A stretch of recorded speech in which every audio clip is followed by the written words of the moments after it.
So with the impact to my business and income, will this delay my retirement? I know you're worried, Marshall, but based on the original plan we came up with, you're only about 6 months behind. I thought it would be years, not months. You should feel good. Remember, you've got a plan. Thanks. With change comes questions. See the impact of your money decisions before you make them with RBC Wealth Plan.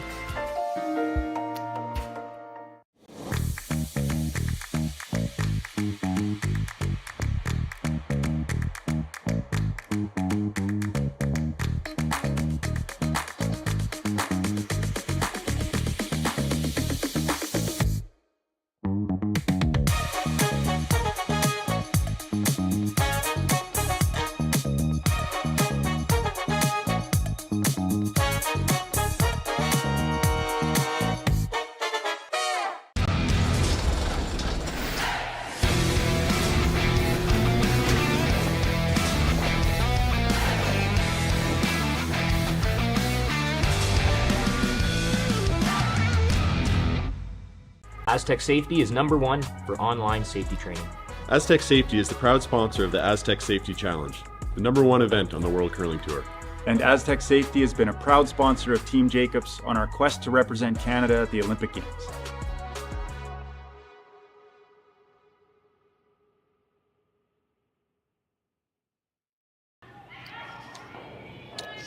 Good afternoon, everyone, and welcome to the semifinals of the RBC Dominion Securities Western Showdown here in Swift Current, Saskatchewan.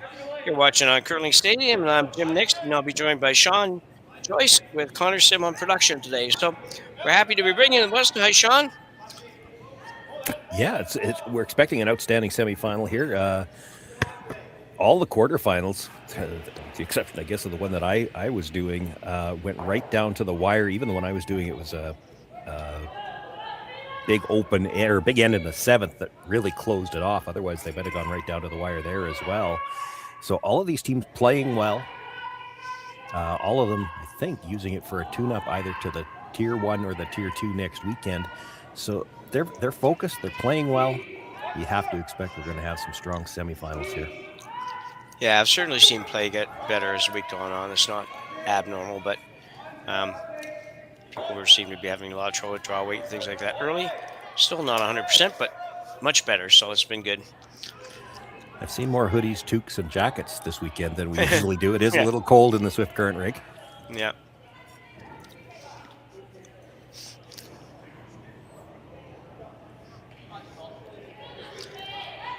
Actually, I wasn't paying attention to the first stone at the end. I'm not sure how it ended up in the back corner, but there it is. I don't know either, actually. I was looking at this and doing whatever. So, anyway. Corner so, Van Amsterdam. Yeah, maybe you can fill us in on that, Sean. We know that Evan Van Amsterdam, the skip of the team playing Kleiter here, is not here. Yeah, and there you can see Glenn Venance is subbing for the team. Plays out of Penticton himself. Don't know how much he's played this year. Throwing the lead stones for them. And he will hold the broom for Jeremy Hardy when Hardy goes to throw. Hardy, Jason Ginter, and Parker Conchu, normally they're the third, second, and lead in that order on this team. They'll all move up, throw fourth, third, and second, with Venance throwing the lead stones. Yeah, I remember seeing Venance a fair number of times last year. Yeah, I can recall calling a couple of his myself. While we're talking about rosters for the Kleiter team, their roster doesn't exactly match what we've got online either. They've got Matthew Hall listed at second and Josh Mattern listed at third, which is how they threw last year. But Matt Hall was holding the broom for Rylan Kleiter anyway, and it looks like this year they've decided to go to more of a traditional lineup. So Matt Hall throwing the third stones. He's still the vice in the house. And playing really well. Yeah. It seems to be anyways. Everything I've seen of him, he's playing really well. So we've got Van Amsterdam with the hammer here in the first end. 8 ends. As I said, semifinals. 2 winners move on to the final at, I forget, 6 o'clock local time, I think it is. Scheduled for 6. We're actually on time, pretty close to on time here as we begin the semifinal, which that's is no small feat when you've got 4 draws to play and a lot of teams playing back-to-back, and there's still ice prep to do. We were a few minutes late for the quarterfinals, but back on schedule here as we begin the semis. Yeah, you're right. A couple of these teams are playing back-to-back, and back-to-back being pretty tight, because I did the game before this with Rylan Kleiter, and I did a double take when I looked at the schedule. Said, "Well, we can't do that game. We just played." And then I realized, well, no, it's Sunday. That stuff can happen. Yep. Yeah. So Rylan doesn't like the corners up there. He's going to get Josh to clean those up.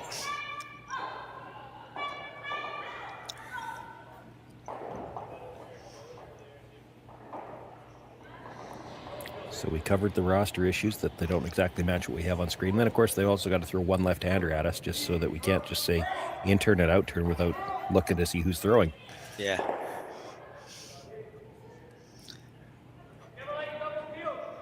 So got rid of a couple, left one.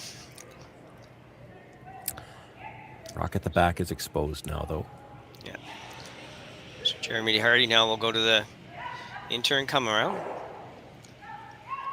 As we said, the game has changed. It didn't used to be that people would rush around center guards when you had hammer, but now everybody goes around center guards.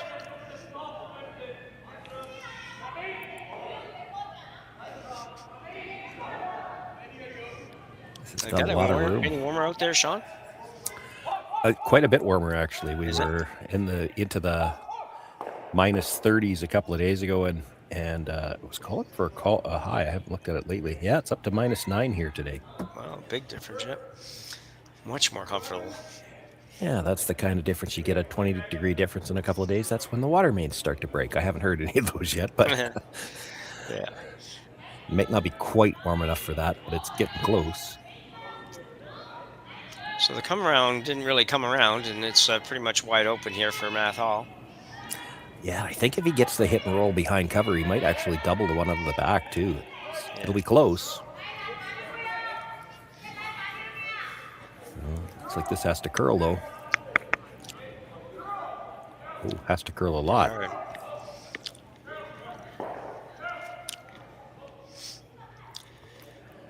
Well, they moved it over pretty good. Yeah, rolled in front of the yellow. That works, too. It's a way to, at least for now, eliminate that yellow at the back. There might be room to pass it by. It's tough. Can't see a ton of air by the guard. You'd like to play it with the in-turn. It's not going to look good from the hack. You can see it just creeping the broom in a couple of times. He's got that corner guard in his eye.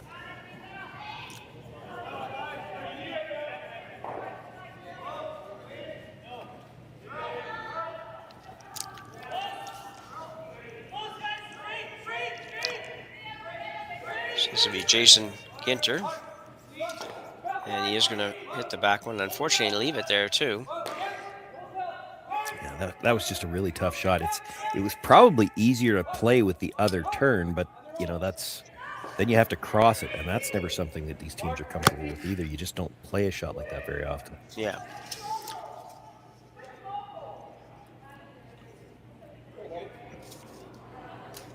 So Matt Hall with his second here.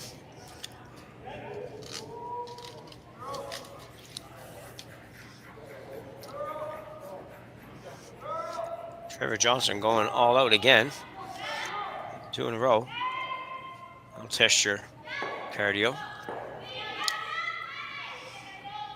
Everybody's jamming them. Yeah, but for the opposite reasons. Van Amsterdam team overcurled on theirs, and on that one, Matt Hall hits it too thin. Yep. We went from a chance for a deuce to a chance for a force to we're back to a chance for a deuce here. Yeah. And that's been the last 3 shots.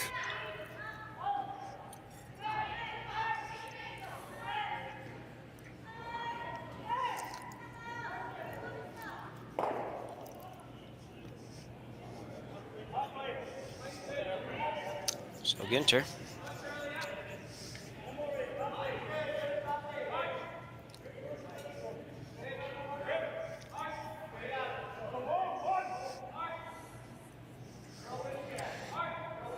And Amsterdam with hammer, as we said. Peter Conshoot trying to curl, make a curl. Get some curl, won't get enough. A little spin at the end might have got edge to edge out of it. Yeah, I think he does. I don't think he has the inside roll without, not on purpose anyways.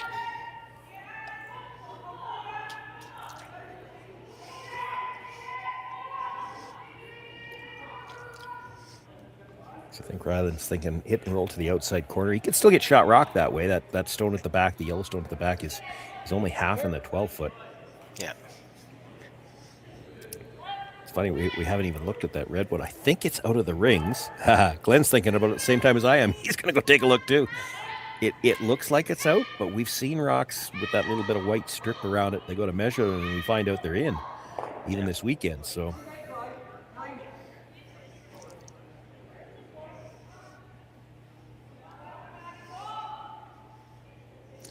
Yeah, and if for some reason you're not really aware of how that's possible, you have a stone that has a curved edge on the side, and to measure, you actually are measuring straight down from the edge of the stone. So sometimes you can see underneath the rock, basically, that is in play. This is going to hang around, and it will. Tricky little spot over there. Need to get rid of our scoreboard bar to tell who's shot. There we go. Ask and you shall receive. Boy, even then I can't tell. It's really close. Well, maybe too close to leave it. Yeah, I'm thinking that that would be the case. If it wasn't, I think it's red. But even if it wasn't red, then I think that Jeremy would probably ignore it rather than go out there and try to play that.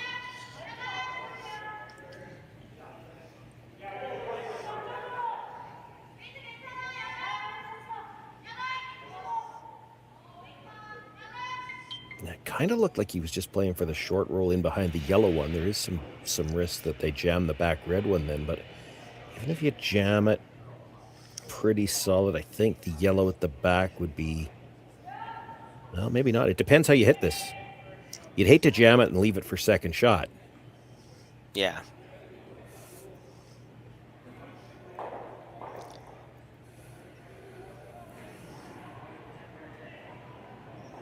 Even first shot. You're jinxing Jeremy more Hardy. than I am. Yeah.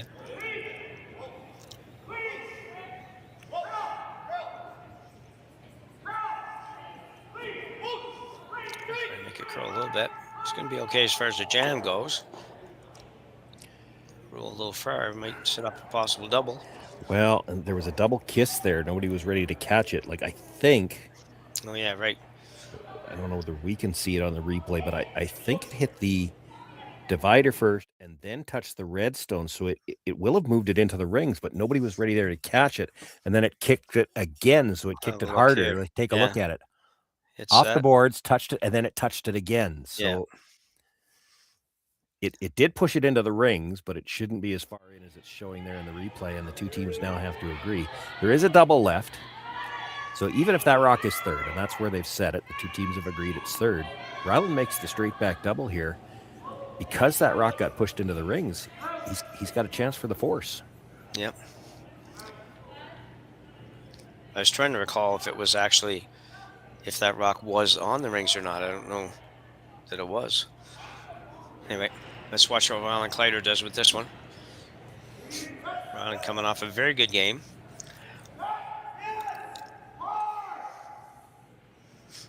And you're not going to make the double, though. Might not even stick around. No, won't be too happy with that one.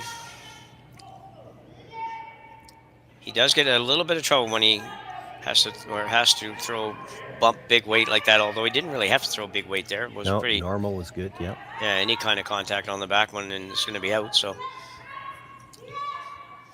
But, seems to have a little bit of a wobble, half the time when he does that. Not uncommon. Lots of people do, but especially people that don't throw that shot on a regular basis. I used to throw that shot on a regular basis, and there's still kind of a wobble now. It seems to be getting worse. It's getting worse with age. Yeah. Oh, I hear that. All right. Now, wow. If I don't wobble, I've got the broom in the wrong place because now I don't know what to do. Yeah. Jeremy Hardy with a draw for 2 here in end number 1.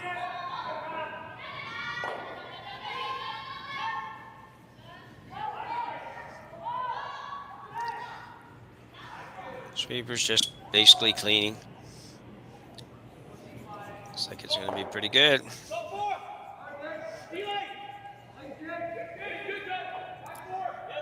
And Team Van Amsterdam will pick up an early deuce here in the semifinals of the...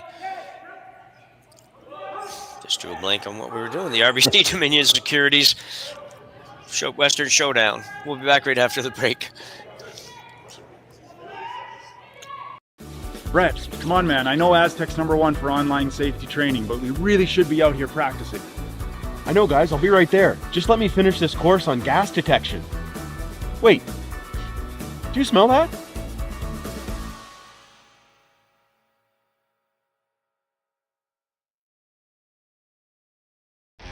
The 2025-2026 Grand Slam of Curling schedule is out, with big events happening all over Canada, like the Masters heading to London in September, the Tour Challenge from Nisku this October, the Canadian Open from Saskatoon in December, and the Players' Championship from Steinbach coming in January.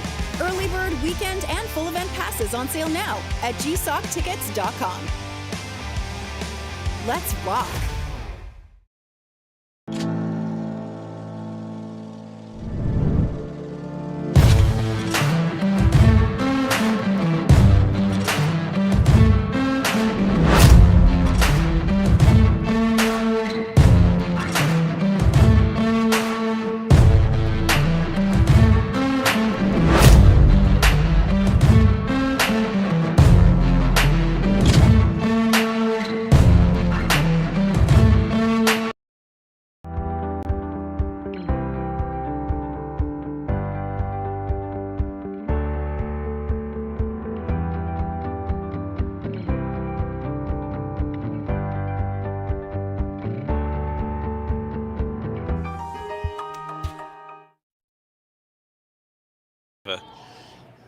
Different, but back for end number 2.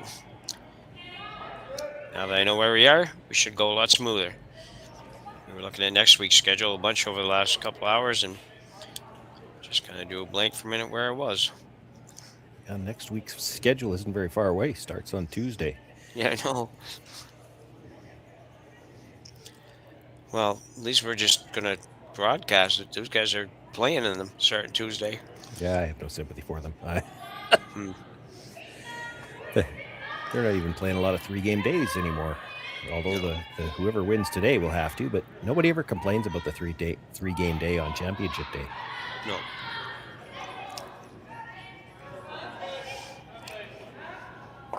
We used to play more triples than anything else, and if you came through the C event, if you were going to win the Bonspiel, you had to play 3 on Saturday, and to get to the final, you were 3 again on Sunday. Yeah. Now I play seniors where if we have to play more than twice in a day, somebody's not happy. No. It was a revolt. They get the placards out and everything. It is funny, though, because I know when I used to run a Bonspiel and Dart Club, it was, people inevitably would complain if they had 3 games in a day, but yet they didn't want to start before Thursday. Yeah. And they wanted to play triple knockouts, and you want to have 8 qualifiers. So I'm like, man, it's not that easy to figure that out, you guys. On 4-sheet curling club. Had those days too. Yeah.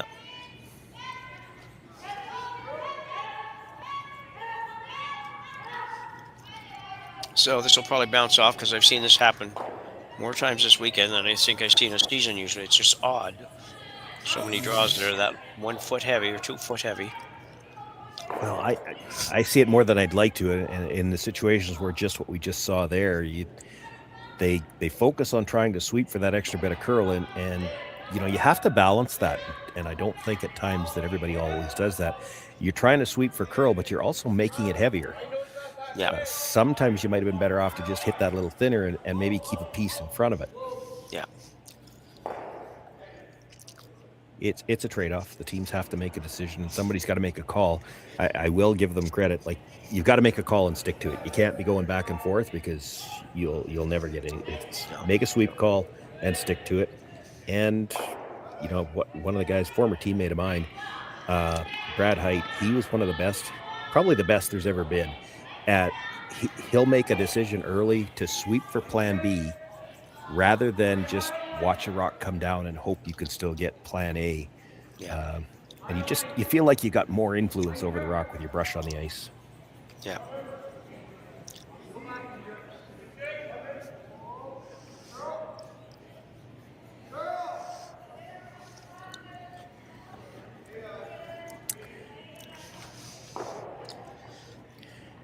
The other thing I will say, and I don't know whether you've noticed the same thing today, Jim, or not, and not that there's been a ton of movement this week. I mean, I think it's cold out there. I think that's part of the reason why you're seeing it run a little straighter. There's been some finish, but of course we started here Wednesday night.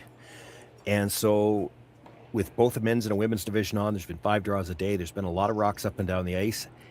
And I think what we're seeing here today is that the rocks have straightened out a little bit from what they were on Thursday. And we were only getting 3 feet of curl then. We don't seem to be getting quite as much finish today. Okay. I felt the last game we did, the last women's game we did, I felt different than that. Actually, I felt was a little bit more movement than we'd had early, but okay. But I guess it depends who. I know the game I did in the semi, they were only taking just over 2 feet. Like, they were taking broom just outside the edge of the 4 foot to draw to the center line. Oh, really? Okay. No, we were. Yeah. Ronna's game was. They were almost at the outside edge of the 8 foot for center line. Might be the sheet we were on then. Yeah. Josh Mattern.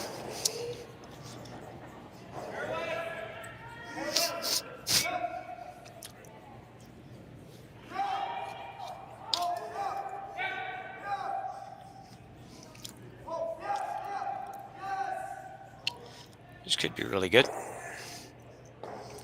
Very nicely done.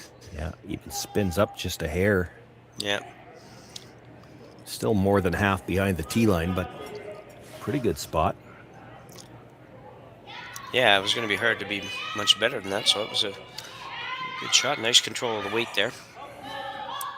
If you tap it back to where the red's frozen on the yellow, I think the shooter would be shot rock. Yeah. But it won't any more than it be. Like, you're not going to be completely in the button either. And you sure can't bounce off of this like the shot we saw a couple of stones ago. Yeah. You bounce off this, they hit and roll under again, and now you're in danger of giving up 3.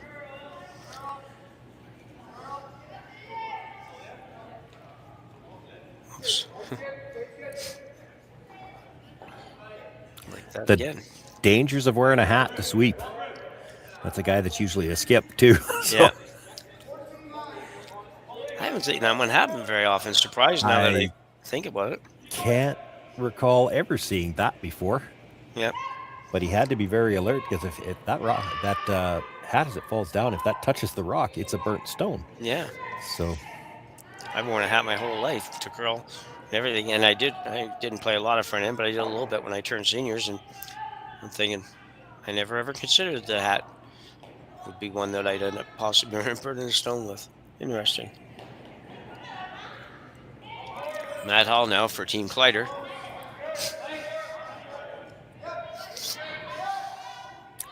It bounced off enough, I think, that he could play off the yellow. I don't know if they're doing that or just playing straight draw here. It looks like straight draw. Oh, no, he's playing off the yellow. Yeah. Didn't get the curl. No, you're right. It sounded sort of proving your point on that one. That wasn't all that heavy. So I thought they'd get a little more than that out of it. We're going to stay run back now for Team Van Amsterdam. 2-0 lead, certainly not an insurmountable lead or anything, but they don't like the idea that how this is looking right now behind the one guard.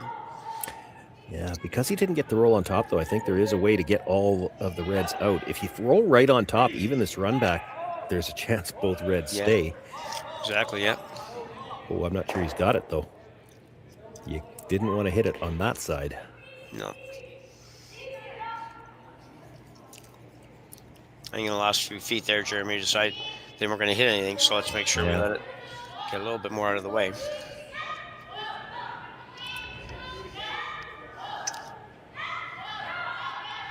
Kleiter's sitting 2 right now. I didn't mind his first call. I don't mind the idea of the guard either. His first call he was looking at was just come down, tap that yellow onto the freeze at the one at the back, because then he can roll over and leave the reds in the 4-foot lined up. The lineup they didn't get on the first one. Or you play the guard. And either one's good.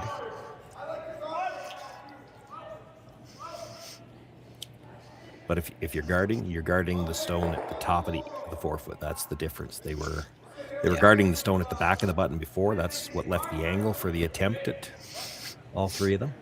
Yeah. So 3 rocks to come for Kleiter here in the second. Sitting 2 with hammer, but being forced to play a guard here. Not forced, I suppose he has an option, as you said, Sean, but he's opted to go with this one. This looks heavy for a guard. Yeah.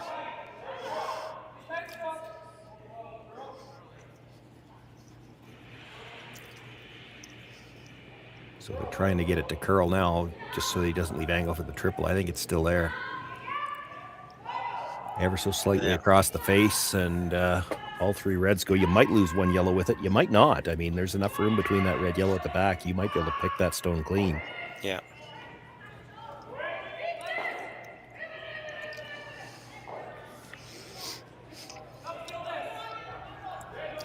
Well, this is your opportunity if you're Jeremy Harty, because that one came in much deeper than they would have liked. And yes, it's another rock that's got to go, but if it stops out by the Westland Insurance logo or something out there, there's no chance of them ever making more than just a peel, although they may draw.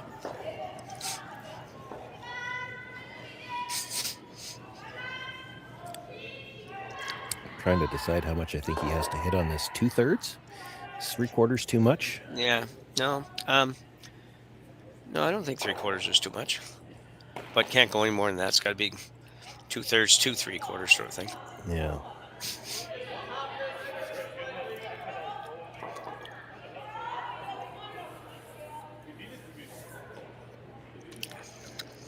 Well, at 3/4 he could probably hold the shooter. At 2/3 he might roll out. Yeah. That was a big pop. He might be on the wrong side. Yeah, it looks like. A big miss. You're not going to get that chance too often, so now you're looking at. Yeah, but to your point, I don't think Rylan can throw another guard, because you make a good guard and he tries to freeze at the button and your end's gone. Yeah.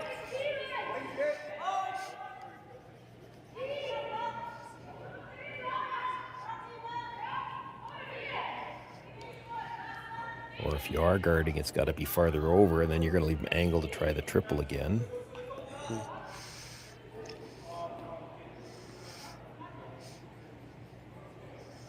I thought he'd go back to his first idea of the tap to the freeze at the back one. Yeah.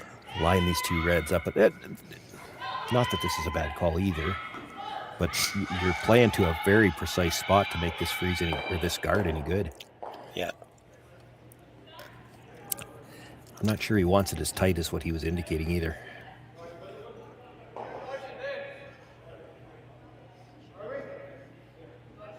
I might like it out where you were talking about, out in front of the Westland logo, and maybe just touching center, or just maybe an inch over center. You show him a sliver of the outside, but make that freeze path really tough. So Rylan Kleiter with his first here. First in the second.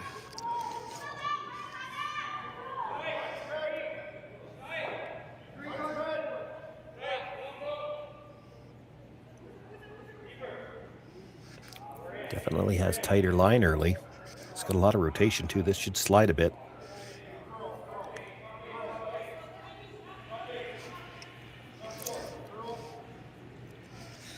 They need it to curl.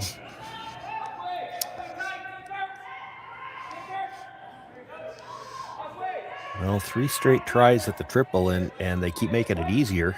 It hasn't made know. it yet. Yeah, I know. I was watching this. I know what they're thinking, but at the same time, I'm like, man, I might give up a couple of feet here and leave it at, let them see another inch of it or something rather than take it into there.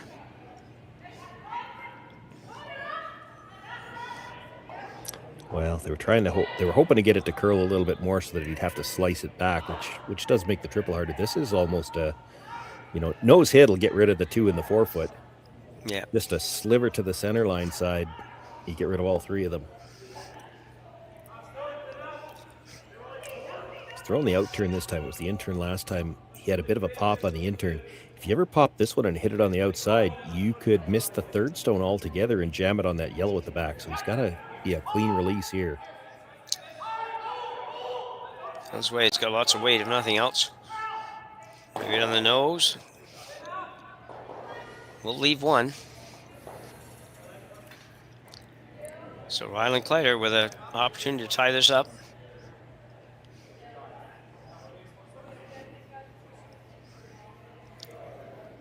No turn draw, just has to hit the 8-foot. Well, he has to hit 4 inches, let's say, of the 8-foot. Yeah, he does have to change the path here. It's not the same path he just threw. And I don't know about you, Jim. I've seen a number of teams have issues with this all weekend long because that's one of the issues that you see when you've got ice that doesn't curl quite that 4 or 5 feet. So the broom hasn't been out this wide too many times, and he's already going to change the call. So you throw in that wider path, especially if it's a path that hasn't been thrown down for a little bit of time, and it might be 20 minutes since they threw a rock that wide. The speed could be different. And it's not only just the thrower. I've seen rocks that have come up short like that this weekend where they didn't touch it 3/4 of the way down and then realized suddenly, oh, this is light. It's not just the throwers that have a problem when you get into a new path like that. It's tough for the judgment on the brushers too. Yeah.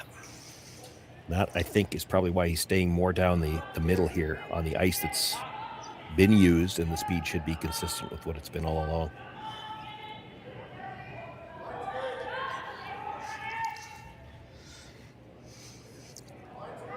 So Rylan Kleiter trying to tie this one up.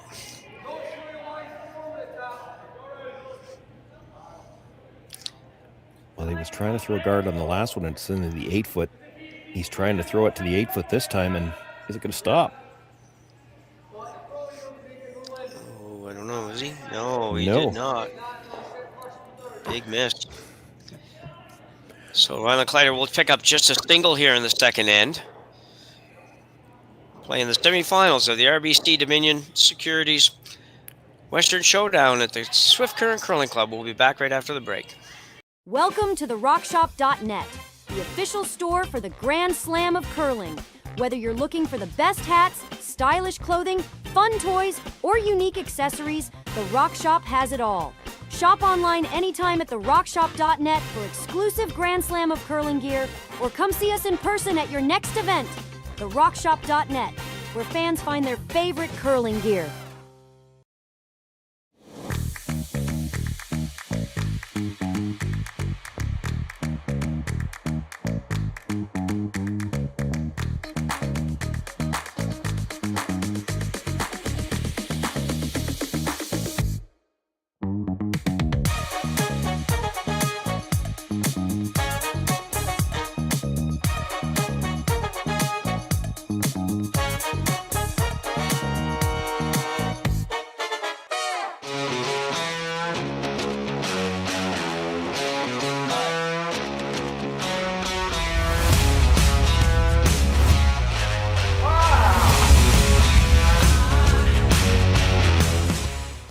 Developed over a decade in collaboration with the finest ice makers this side of the Atlantic, the Pebblehead PB5 is nothing short of a triumph of sophistication and craftsmanship. Weighing less than half its lumbering copper predecessors, yet boasting tenfold their durability, the PB5 delivers perfect, consistent ice, time after time. The PB5 by Pebbleheads.com, the apex of ice-making ingenuity for the roaring game of curling.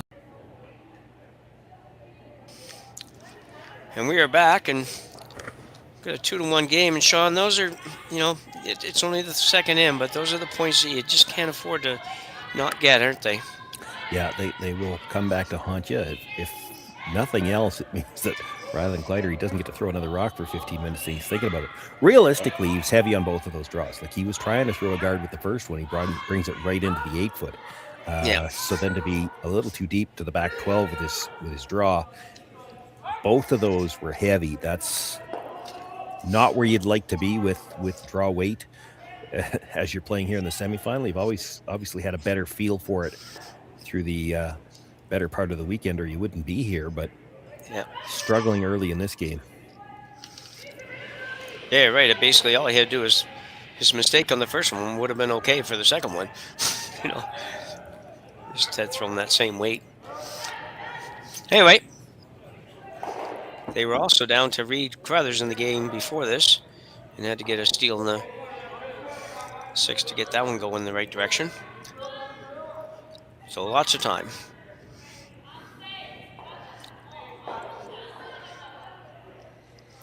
Freeze there for Trevor Johnson. Both teams struggling to find the line on these freeze attempts, too. Everything's been a little bit on the high side.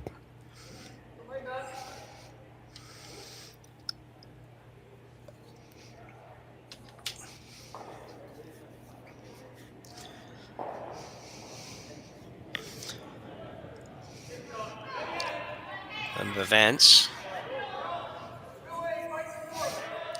It's not a hard name to say, but I struggle with it a little bit. I feel like it's putting too many letters in it.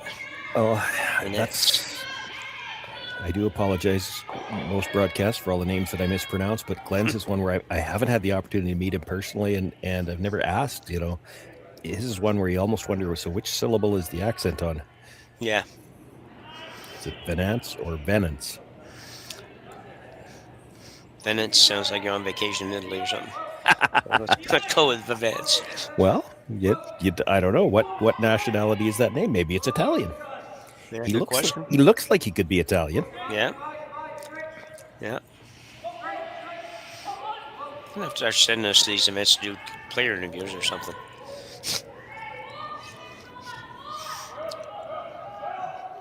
Josh Matter now. Oh, that was a look down as if he thought he might have slid over something.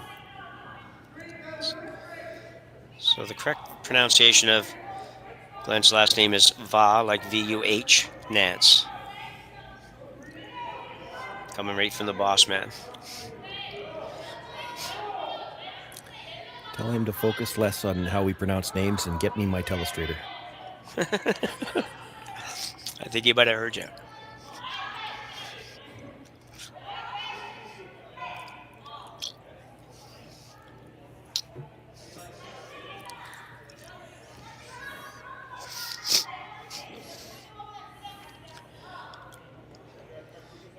Jeremy Hardy skipping the Van Amsterdam team this weekend. Asking Parker Konshu to hit the yellow on the red.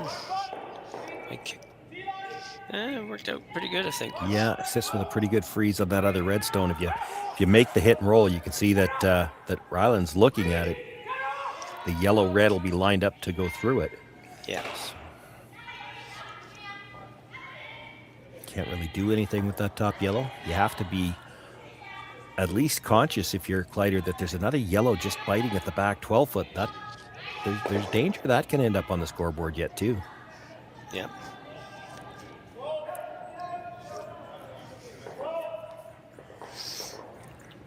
I'm not sure he got out to the broom on this one. They're going to have to go on the brush. Yeah, it was a very quick start.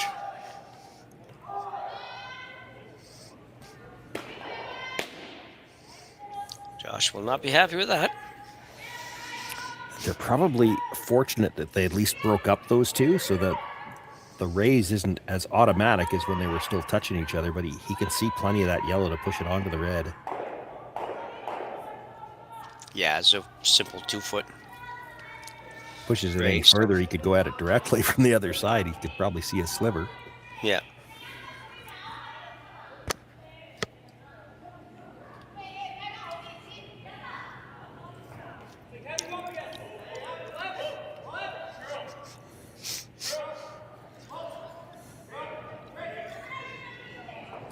They can't decide if they need to make this curl or not. There they go.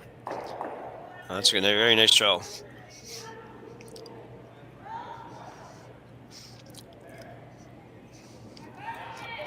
Could hit the one touch in the center. Well, yeah. Yeah, you can't. If you could throw through the guard, you could, but yeah.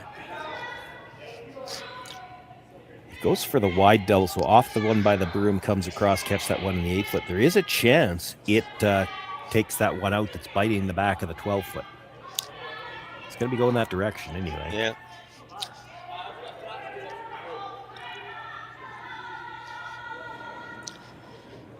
Matt Hall. Bringing some heat as well.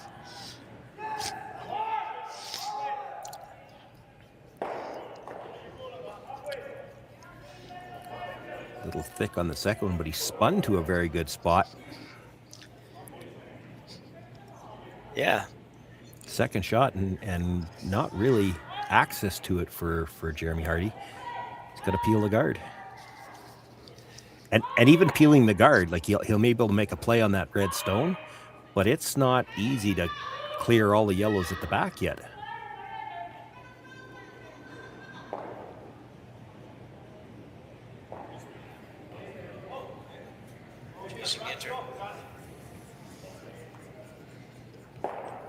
Peace. Now, what do you like if you're Rylan here? If you're Rylan. He's still trying to steal. But I'm not seeing a steal happening. No. You're going to hit the back one. Yeah, this is probably the choices I saw were to either hit this or you play the short little run on the front one, but it's hard to separate your redstones if you do that. You leave it double back, it's still for 3. Even if you make this, you're no better than second and third, but at least it takes, for now, 3 out of the equation. Yeah, my first reaction was the little short run back to run 2, but the same thing. I didn't know how you were going to separate them enough to not leave a pretty easy double. So that's the influence of that biter, right? Because if that biter's not there, you'd play that short little run back because it's a pretty easy shot. The problem is you're going to leave a double, and now that rock ends up back on the scoreboard. Yeah.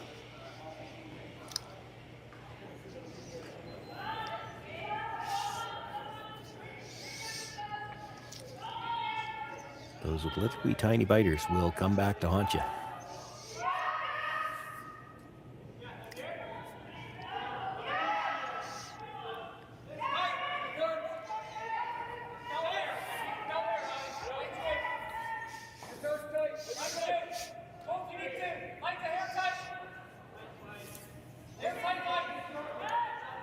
Jeremy's thought here, I think they don't want to roll behind because they might see a freeze. Just trying to roll open again.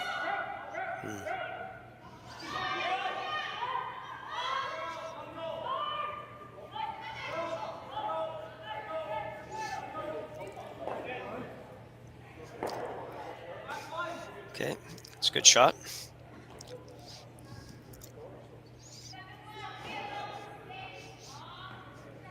You can make the double on the outside. The problem is you make that double and Jeremy's just going to draw.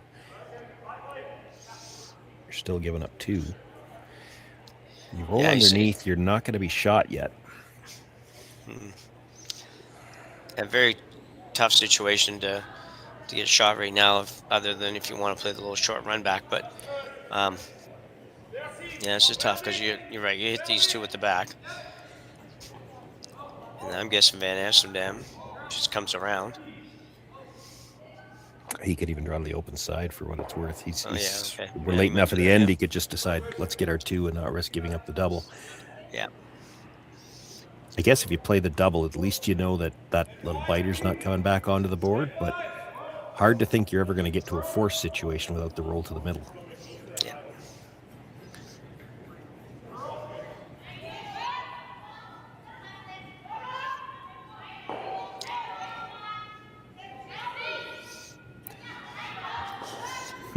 Well, I didn't get the double, but that's not bad though. It makes it interesting. Where do you go with this one if you're Jeremy Hardy?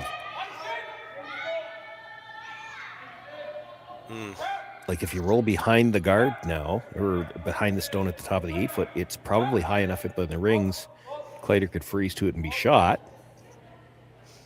You nose hit it, he could definitely roll behind and be shot.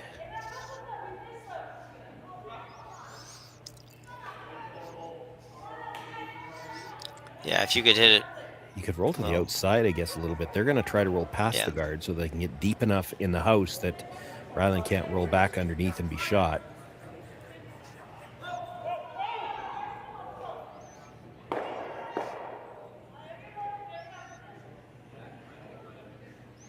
Not exactly what Rylan called, but sneaky good where it ended up. Because it makes this a little trickier for Jeremy. He's got to roll past those two. He wants to get all the way to the back 12-foot on the other side out in the open. Does he want to stay in a second shot position? I would have thought so. Yeah, you would think so. He doesn't want to have to throw a double with his last one.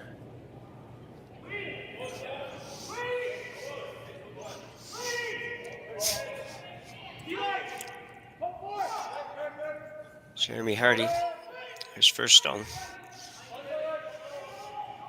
Ooh.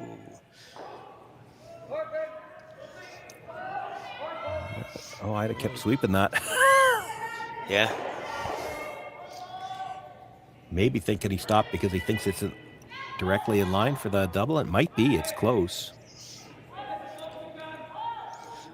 I don't know. I don't necessarily feel like they were thinking of that, which they should have been. That would have been pretty first thing I was thinking of. Scary to play it because here's the thing. If you jam it, again, you're going to leave the two reds close together, and then it's a double for 3.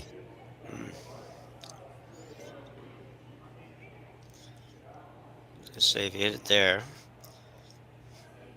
that'd be a nose hit. Take Nose that hit one out of the for play, 2. but that's, you got to get ready of at least one of them. Yeah.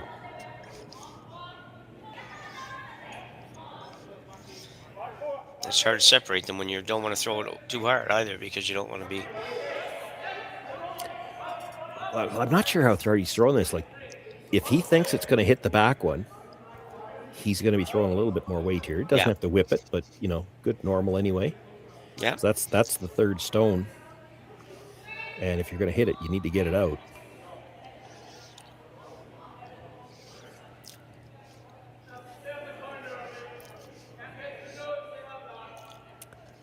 You have to keep both reds in the rings too. If either of the shooter rolls out, the other one I don't think should. Either of them rolls out, it could be a nose hit for 3. Ooh, So this Kleiter. is not wide.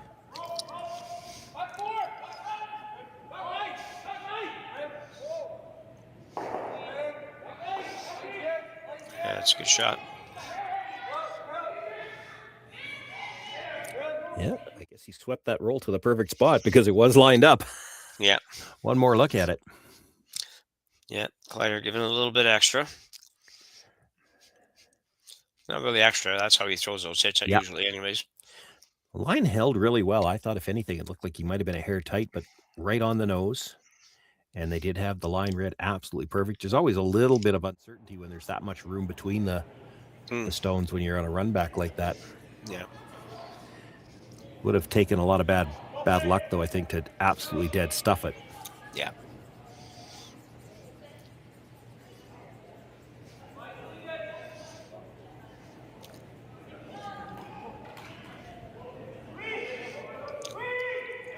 So a little hit and stick for 1 for Jeremy Hardy.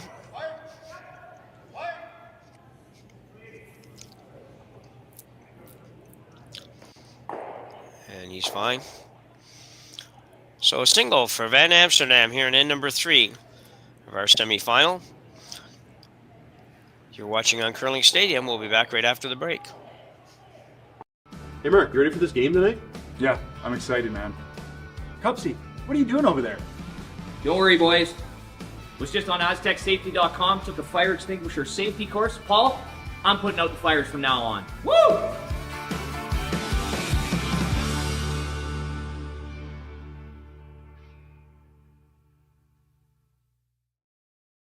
Welcome to the RockShop.net, the official store for the Grand Slam of curling.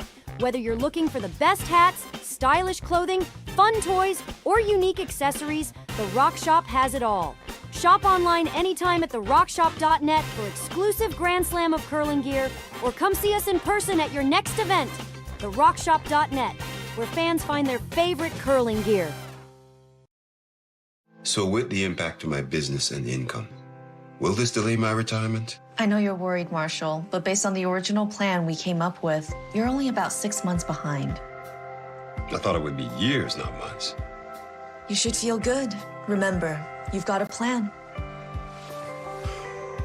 Thanks. With change comes questions. See the impact of your money decisions before you make them with RBC Wealth Plan.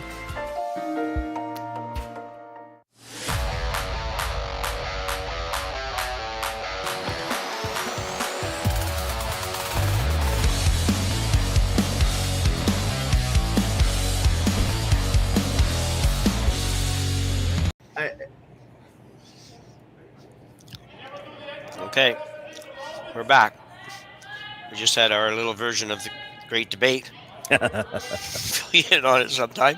Anyway, we have to do things between ends, you know. So we've got Van Amsterdam after 3 ends with a 3-1 lead.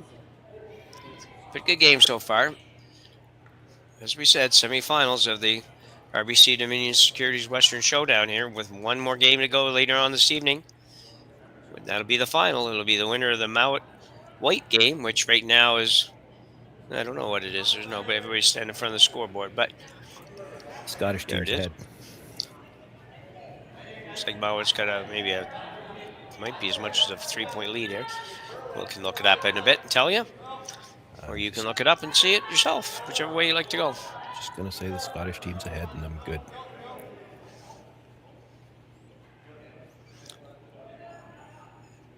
Couple of nice shots by Glenn Van Ants. And that's big pressure too, because Glenn's normally a skip, so you know he lives his life telling the lead how easy their shots are. You can't you can't be missing those. Yeah.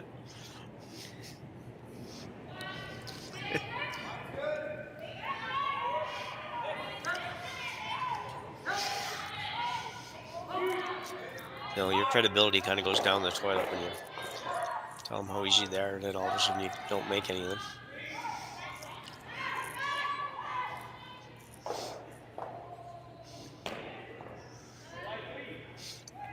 Touches the guard, but it's still touching the center line, so that is not a violation of the no-tick zone. As long as it's still touching, you're good. Yeah. I had to be a little, the year the no-tick zone came in, I had to be a bit of a disturber. You can use your own adjective as to what I was disturbing, because I thought of this scenario right off the bat. Let's say you got a couple of guards out front and you try to play coming by it, and you crash the guard and it leaves the center line but touches another stone and then comes back and still ends up on the center line. Is that legal? There were phone calls that had to be made on that one. Yeah, I bet. And if you're wondering at home, yes, that is a legal play. If it ends up on the center line, it's not a violation of the no-tick zone, even if it left it and came back. So, yeah. I don't think that's the kind of shot anybody call on purpose, but it could happen. I mean, yeah. You watch enough curling games, you're going to see it happen by accident somewhere.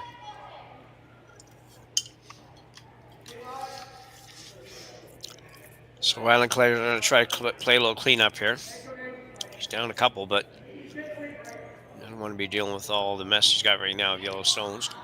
Well, he's going to have some corners to work with, and actually he's hitting this one close enough to the nose that he might roll for another corner on the other side.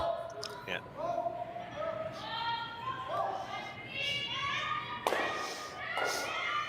I'd like that. You get the other one out, but it moved over.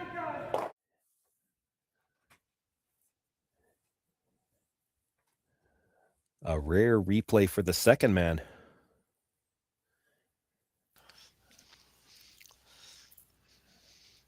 Josh Mattern, just off the nose, clips the side of it, pushes it into the other stone, moves it all the way across into the 12-foot.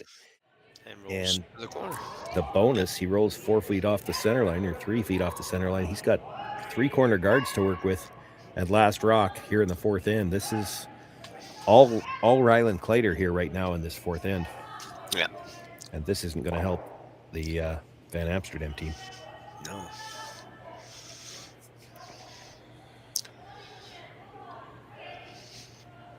Jason Ginter normally a second.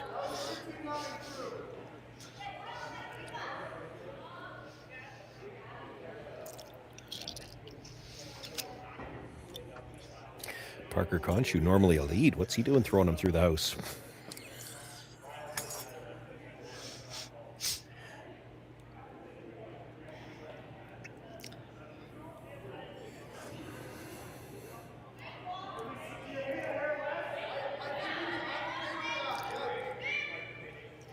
Not sure what the discussion's about here. The only thing I can think of, you got two guards on the right-hand side, but they're also the better guards. In a lot of cases, when you're looking for three, you'd go around the worst guard first, except there's only one over there, and you got a double guard on this side.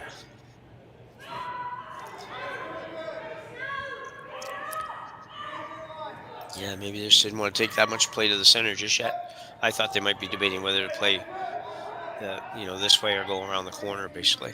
Yeah, well, that's what I think they were debating, was you go around the corner. I mean, the traditional way to play for three, you go around the guard that protects less of the middle, so the wider guard first. Let them peel the guard, then you come around the better one. Oh, a good spin at the end, because that was not dead buried until it took that little spin at the end.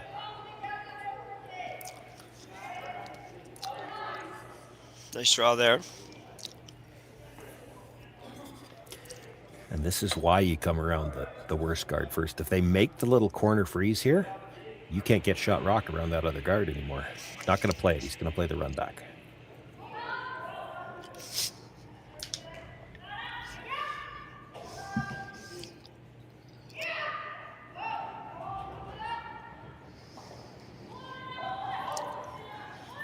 They're looking to make the run.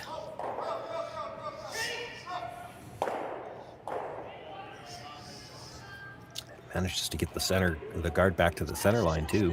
Bit of a bonus. That maybe get Kleiter playing someplace where he doesn't want to play.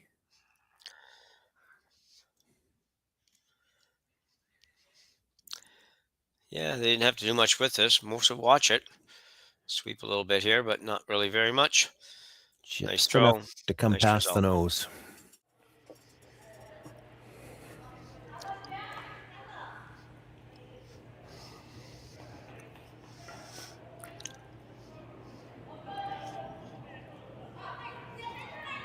Third stone Matt Hall now for Rylan Kleiter. Going through one of many ports available out there. I guess just two ports.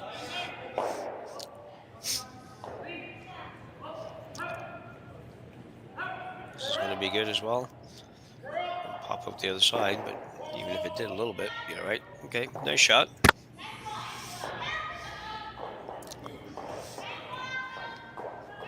A little closer to the tee line. They're looking at the corner freeze again.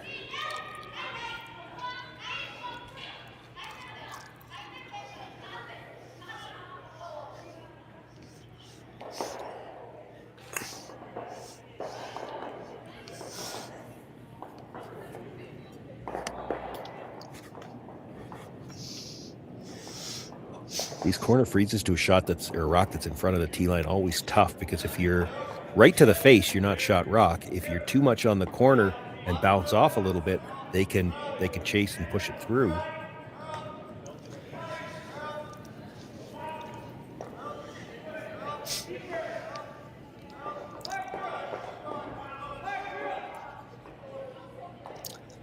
And did we not talk about that earlier? That in the effort to try to get that last little bit of curl, and they carry it further, and it did bounce. And now there's a chance to hit and sit for two.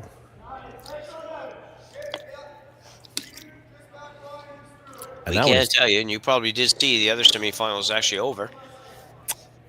Oh, I didn't see. Well, they just now they were walking up the sheet. So Bruce Mowat over Ross White by, I don't know the final score, but it was 4-0 when they were playing the last end. They only played 3 ends. It's a 1, a steal of 3, and a steal of 3 on the score, on the line score. So it's showing as a 7-0 final. He's got all kinds of time to have something to eat between the semi and the final. Yeah. I'm jealous. Be allowed. Should have to. Yeah. Put them in a room. Say, yeah, no, you don't get to eat. This is going to be a very nice shot here. Yeah, he's got great line. Does he have enough weight? Not quite, but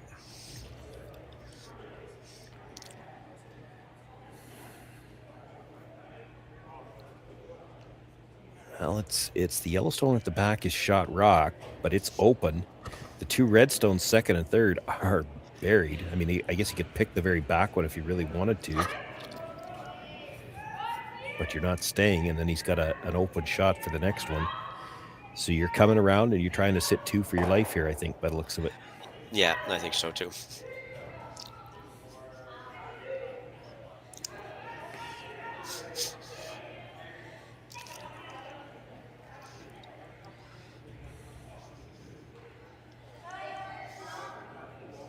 Four rocks left to come. Okay, you make this come around, Jim, and your name. We're making your name now, Jim Kleiter. What are you playing? If they make this come around, they make the come around. Yeah. Do you, What are you gonna do if you follow play it? her? Do you have the Yeah. run double? Would you ever run the angle red in? The one on the other side, you're not going to take the guard off your own 2 stones. That might just depend how deep it is. Well, first thing you gotta do, make sure you can score. Whatever you're Yeah, gonna do, make true. sure you don't. I mean, you don't want to take one, but you definitely need to score. See what it looks like here, right?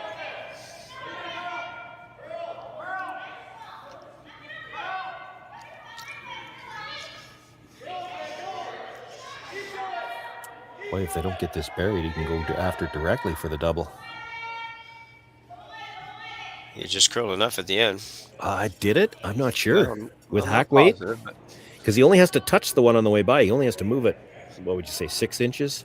Yeah. For those 2 reds to be Oh, shot yeah, no more over it? than that, no.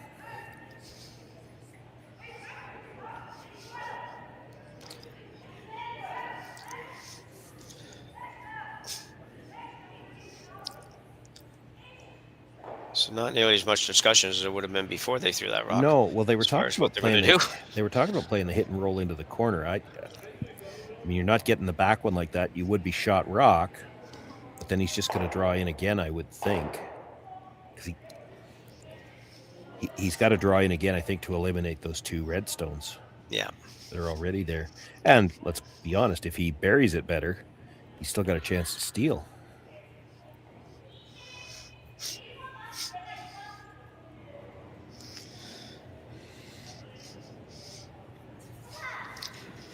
Rylan Kleiter.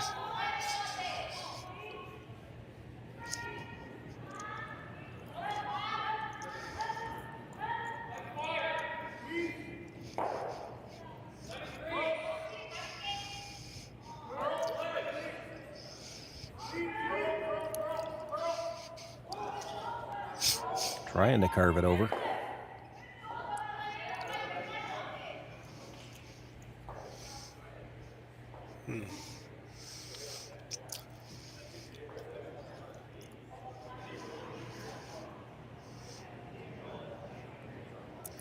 You have the hit available on that. It's a little scary. I mean, if it comes off the other red, I think it still comes straight back. I don't think it's ever coming across. You'd hate to find out I was wrong. Yeah. He's got to roll at least to behind the guard, though. Even if he rolls past, they were looking at even a longer roll. Stick it half out in the opening in the port. So if he throws a good stone here, he should be able to get rid of 2 reds.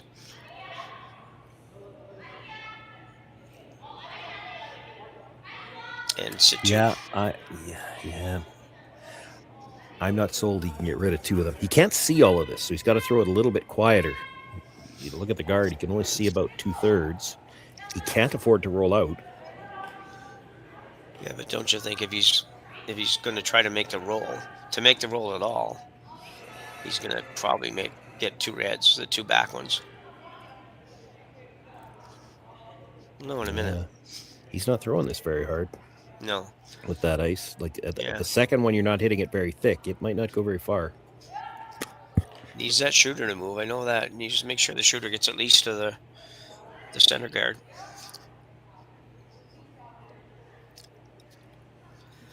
Jeremy Hardy. Skipping this weekend for a fan in Amsterdam.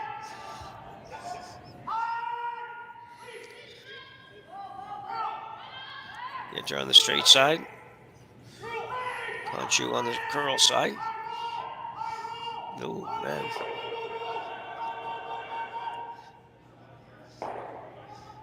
Well, on that one, if anything, spun a little bit back to the center. I still think that the straight back tap is there. Yeah, I wouldn't disagree.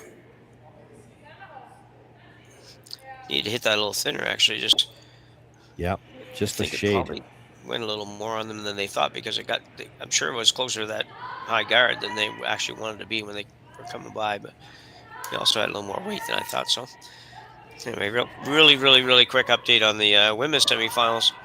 It's a game of twos. Kang and Tirizoni tied at 2 after 4, and Ha leading Rana 2-0 after 3. They haven't finished the fourth yet, I guess. So that's it. Not too many teams to talk about in the updates now.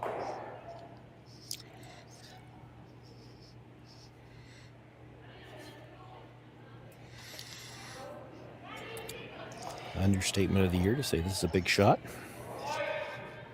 Rylan Kleiter with a chance for 3 here.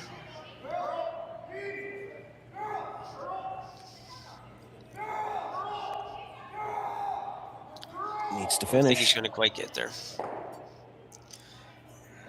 Nope, just by it. So Kleiter will pick up a single here in the fourth end, and he will continue to trail halfway through by a count of 3-2. We'll be back right after the break.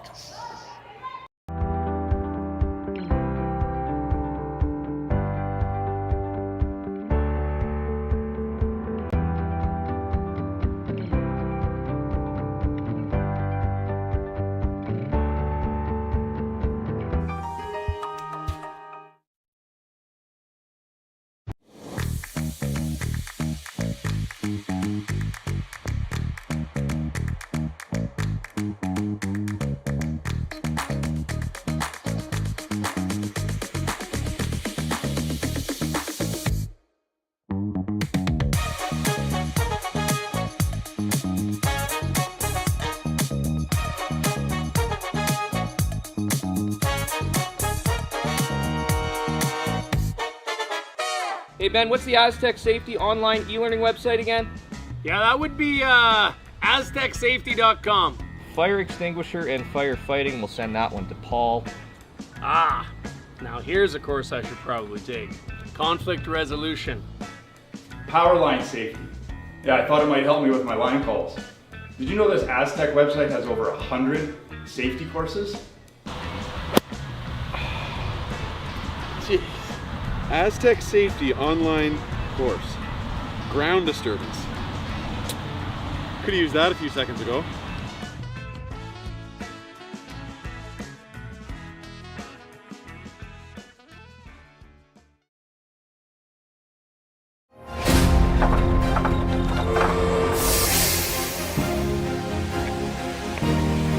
I have an idea.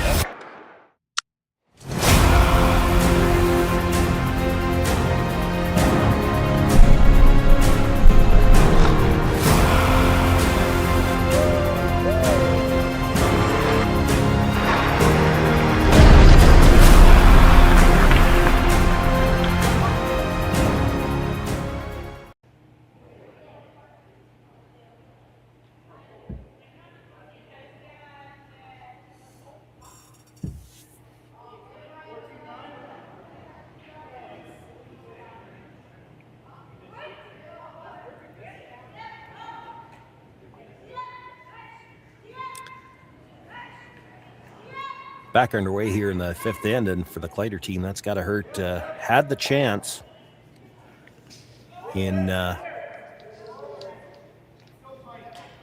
for possibly a 3-ender there, and that could have made up for the steal here, the point they gave up in the previous end. Yeah, it was a really difficult shot, but it was there, I think. I agree with you. I want to thank everybody for taking the game in today. All of you watching on our YouTube channel. We appreciate you doing just that, and encourage you to like and subscribe to the channel. Helps you, helps us, and keeps us going, enabling us to bring you as much curling as we do across the country. And on that note as well, let you know that starting on Tuesday, we will be covering the Grand Slam of Curling Tier 2 event that's taking place in Martinsville, which is probably not very far from here, Sean. I don't know. You would know? Almost touching Saskatoon. It's just out of the city on the north end. Okay. Give us 3-4 more years. We'll just annex. All right. Yeah. Anyway. So again, just thank you for joining us, and we do appreciate it. And if you are going to the chat right now, our colleague Dave Schmel will probably keep you entertained for a little while yet if he's still there. So now back to the game. Been a pretty good one. Yeah, Rylan Kleiter probably at the point where he just soon play all odd ends because the even ends have not been his friend. He's had the heavy draw that he gave up an extra point in the second, and had a chance perhaps for 3 there, and again only ends up with a single.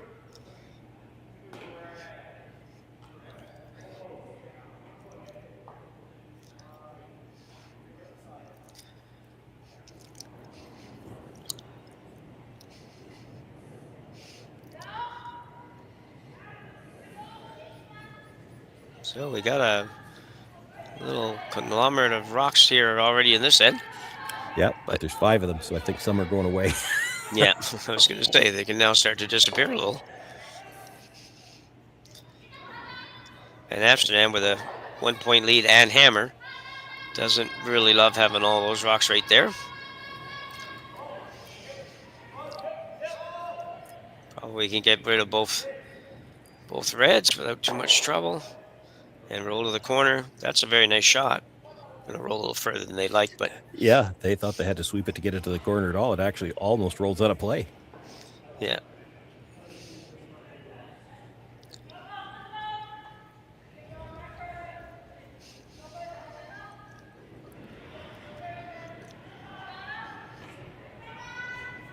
The redstone belonging to Kleiter on the button is shot rock. He could guard this right through. Yep.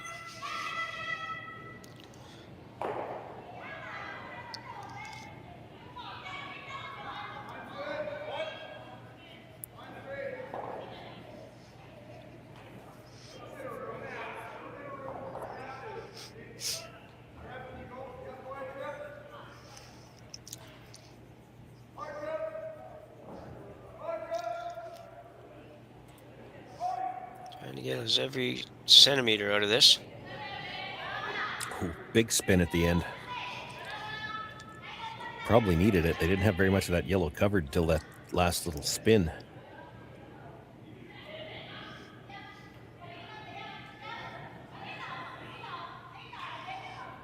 Guard's a little bit longer. He's talking about splitting his own.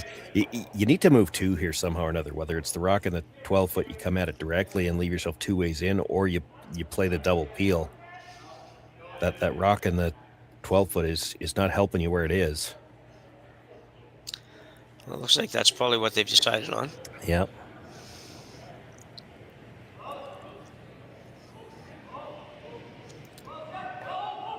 It's close. Oh. As much as he would have lost his own, he would have actually been happy to take that third one as well, because right now that Yellowstone is only protecting the red behind it. You can only hit it from the side that Rylan's on. If you ever had a shot from the other side, it's not going anywhere.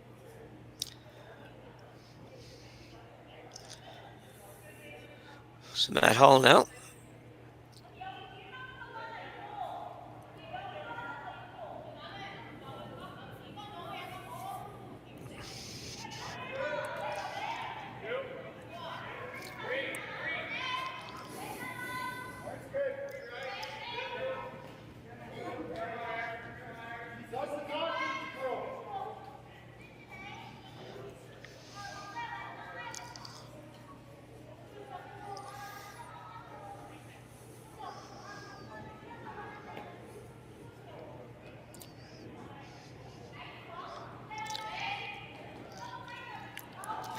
Looking at the double peel, should go over. I can't imagine. I think they're too close together. I think it'll go clear out to the side after he hits it. I don't think it ever comes straight back.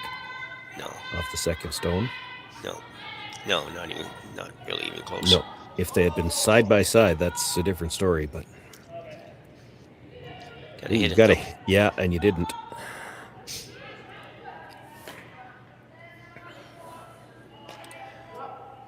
Well, now you're trying to lock another one. I think if you're Rylan Kleiter, you're not going to be able to get second shot on this attempt. No.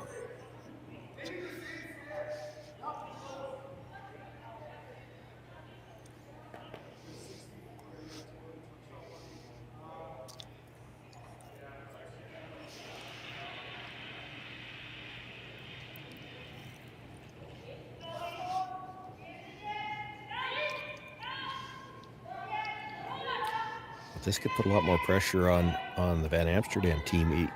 As it sits, they're not that worried about if they can run something into that. Even if you lose the back yellow, you're still going to have one sitting against you, and then you've got a way to get it out. Well, you ever try to run something back into it now, there might be a chance you leave two reds on the button, and that changes things. Yeah.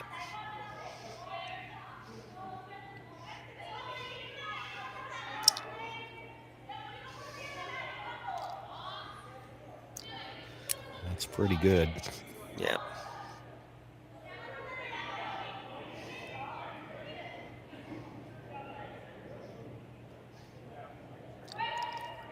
Play the double peel again. I don't see think what so, else yeah. you can do. Yeah. You need a shot at the nose hit on that red stone, then you can kill everything, but I don't think you want to be running a red one back. You run the red one back and hit it just wrong, you could leave three reds in the rings. Yeah. Could you make it running the yellow one back? You might be able to. Just yellow, you mean straight, yeah. Run the yellow yeah, into the red at the top. You have to hit the one at the top of the 4 foot. If you miss that one and just clip the other one, well, then the yellow's the only one leaving.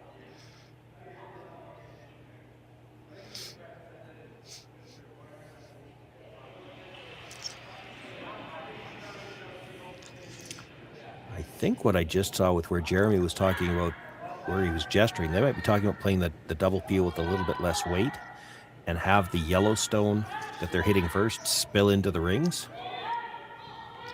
Man, this just looks like so far to have it get to the rings. But well, when I say less weight, I didn't ever think they were going to throw it with hack, but you might just throw it with like a control weight, and because you're hitting it fairly thin, you hit about half, it'll go into that rock, and then it should spin. And with control weight, a spin will carry a long ways. This is more than control. This is thinner than half too. Gonna miss it, maybe. Nope.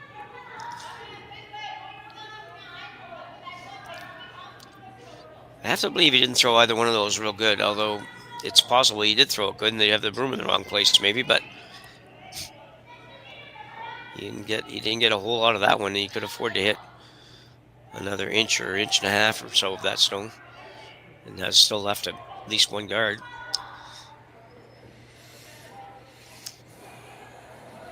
Kleiter just throwing the guard back up.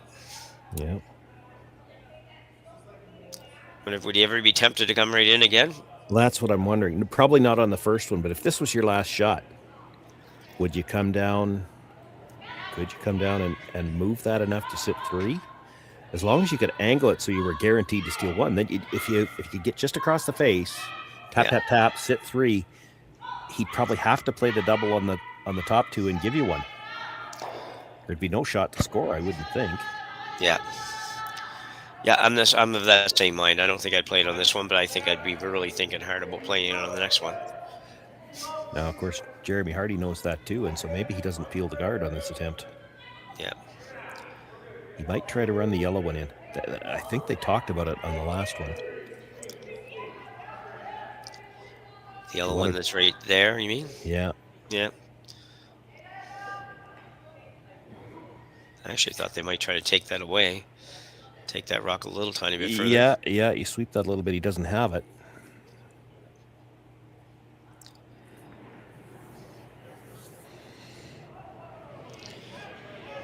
I can't see him peeling the red guard off. You peel the red guard off now, and Kleiter's got the choice. I mean, he could throw the straight guard again. He's probably stealing one, or he could play the tap where you're looking at 3, and hopefully you can still make a double. But if you can't, maybe it's steal a 2.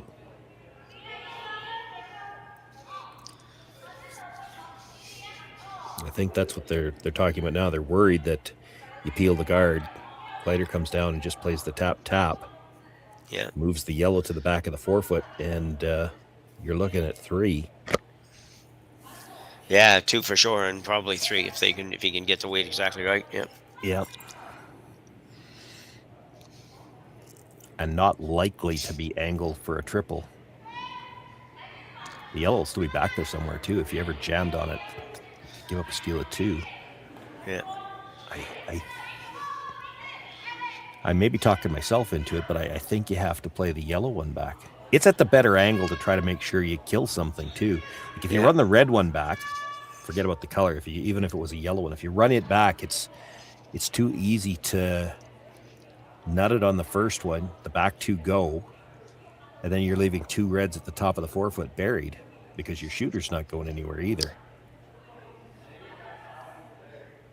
It looks like he's going to play the double peel, maybe. I don't think. Why would you hit it? Why wouldn't you? This is the interesting way to play the double peel too. Yeah. Because there's danger that red's coming straight back if you play it that way. Yeah, he's looking at the outside now. Yeah. I don't think we'd like to see what would happen if he does the yellow straight back, but yeah. Well, the scary part about the yellow straight back is if you miss the red at the top of the button and just clip the other one, now you're looking at possibly giving up a steal of 3. So yeah, I think there's a smarter play, and I don't know for sure what Rylan will do, but how aggressive he'll be with his.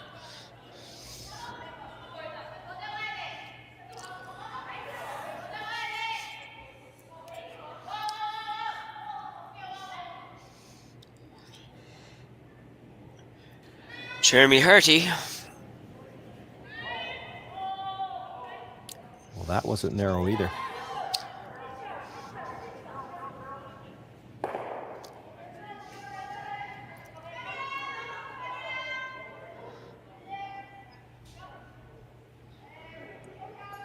Well, that probably helps Kleiter, if anything, because that red stone at the side of the button is never leaving the house now.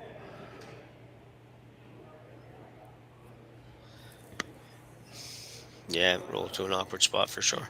Yeah, that if you could blast it, that redstone's still going into the yellow at the side of the 8-foot. The problem for Kleiter, I don't see any way to sit 2 off this.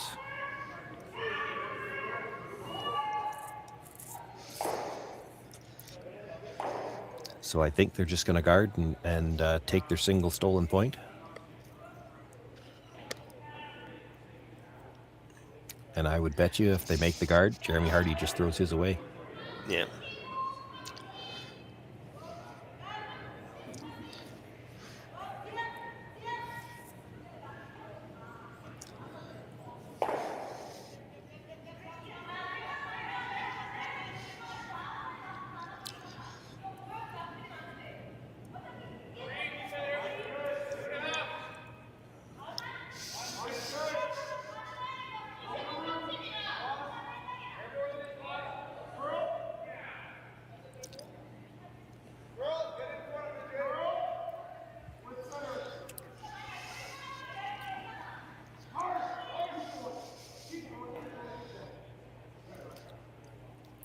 Pretty good.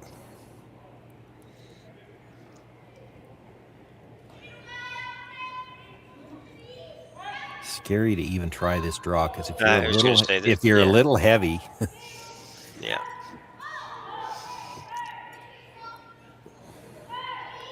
You can't do yourself any harm touching the red, but you can do yourself a lot of harm if you're a little heavy and you touch the yellow. And Yeah. You could say, well, he's not going to be that heavy. Well, I've seen lots of guys that heavy this weekend. Yeah.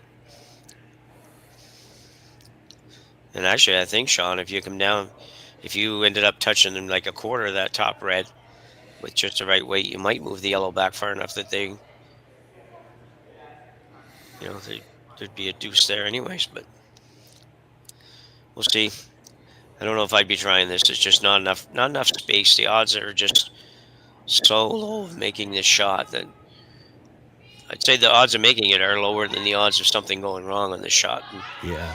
The saving grace, or the thing that maybe makes it possible, and we've seen it several times already in this game, is the tendency of these stones to take a big spin at the end. So if he gets this to stop right on the tee line, it might take a spin into that button area, and I think it has to get shot rock, to be honest.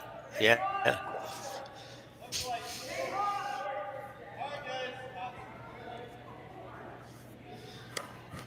Careful, looks like it's got enough weight to me. I don't know if it's got enough weight or anywhere close to the right line. No. So we got a steal and one for Rylan Kleiter here, and number 5, and we are all tied up. You're watching on Curling Stadium. Jim Nick, Sean Joyce on the mics. We'll be back right after the break. Brett, come on, man. I know Aztec's #1 for online safety training, but we really should be out here practicing. I know, guys. I'll be right there. Just let me finish this course on gas detection. Wait. Do you smell that?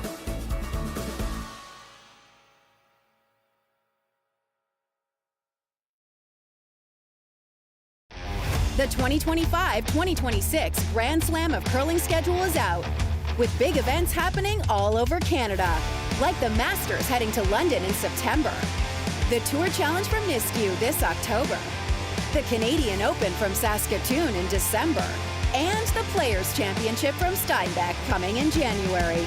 Early bird weekend and full event passes on sale now at gsoctickets.com. Let's rock!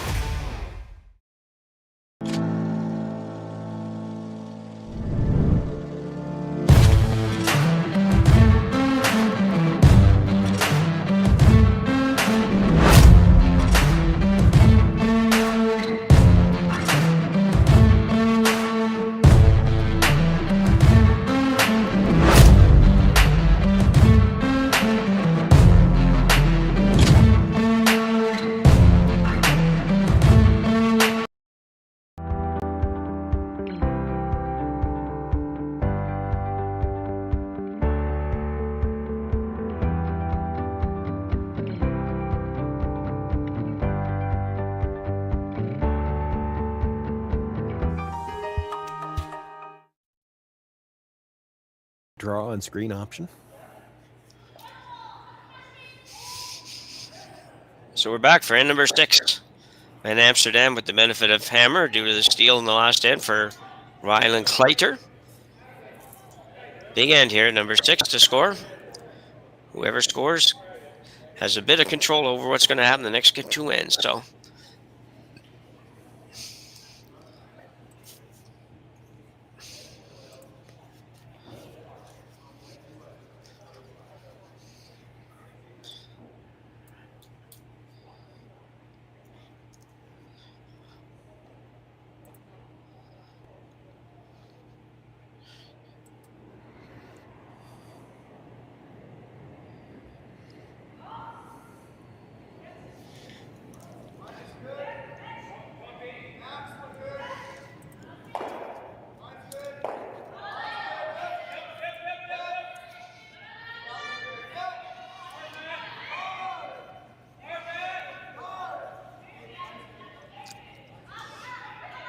ooh, nice little come around.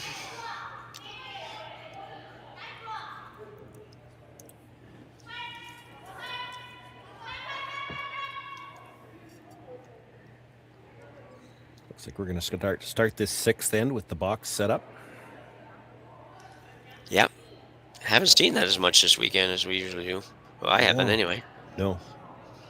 Well, I think part of it is when it's running a little bit straighter. They're kind of afraid to let that that buried rock on the center line sit there protected. The chase isn't as easy here as it is on a lot of surfaces, so you don't worry about that buried rock quite as much. Yeah. So as Sean mentioned, we are looking at the sort of traditional box setup for these situations. And that would just mean somebody throws up the center guard, somebody throws up the corner guard. Team goes around the center, and the other team goes around the corner. All of a sudden, you have the box built.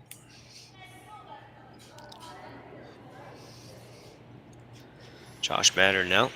Yeah, I have to be careful here. This is still just the 5th stone.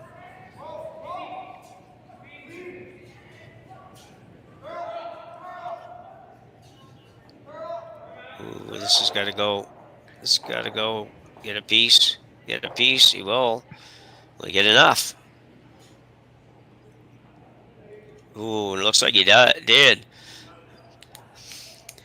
That's always the scary thing on those when you're playing it on the 5th shot. You have to take enough ice to make sure you're by the guard, and that one almost didn't curl enough to get a piece of that stone at all. Yeah.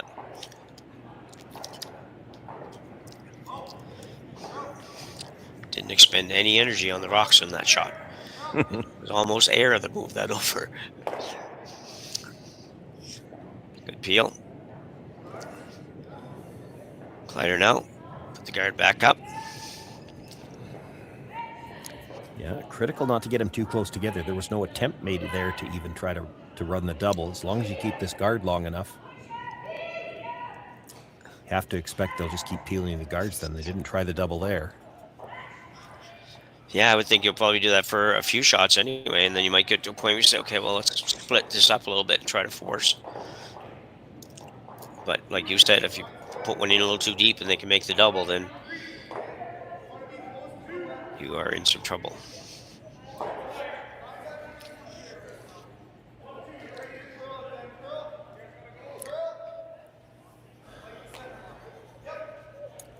Got to cover this too. You leave half a rock and roll behind the corner guard would be bad. Boy, that's a good job by the brushers to bring that as far as it. That looked like it was dying. Yeah. Left plenty of space. The double's tough. He's looking at it. Not really any risk to playing it other than that you're going to leave a guard out front. This is not very close.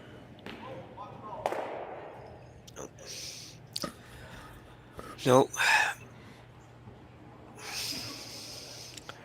So we're going to see guard peel, guard peel, guard peel, and actually it might go right through to the last shot if it stays that way. So does Jeremy Hardy have to change gears somewhere? Or in the 6th end, do you have to make sure you've got a chance to score? Maybe you have to peel right up to your first one, make Rylan throw that one last guard. Yeah. And I don't know. I'm just asking. Yeah. I'm playing devil's advocate here. I don't know. Like you'd love to score 2, but how much risk are you willing to take on? Yeah, I don't know. I think it's I think you got both teams doing what they're going to have to do for another couple of shots, and then I think at one point it's a bit of a chess game. But at one point, I think that Jeremy Hardy will bail on the peel and come right around everything. Yeah,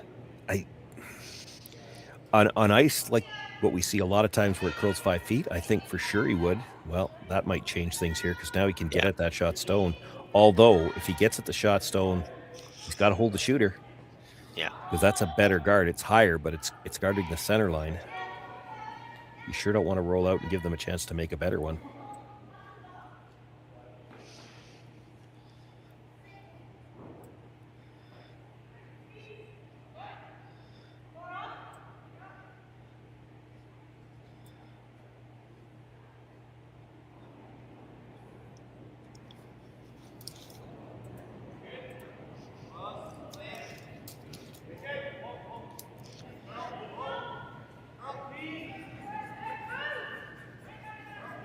This has got a curl too. There it goes.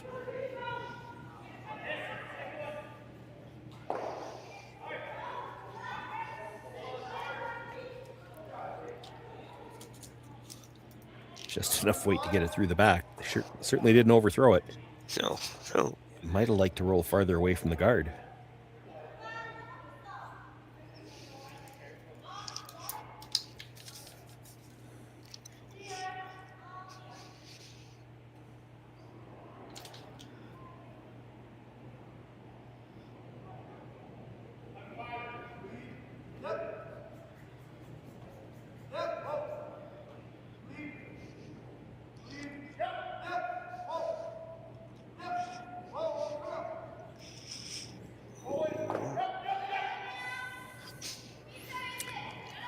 Gets a piece under, but not buried again, so still can make a play on it directly. Need to hang around on one of these, though. Yeah, and farther out, though. You got to get away from this guard.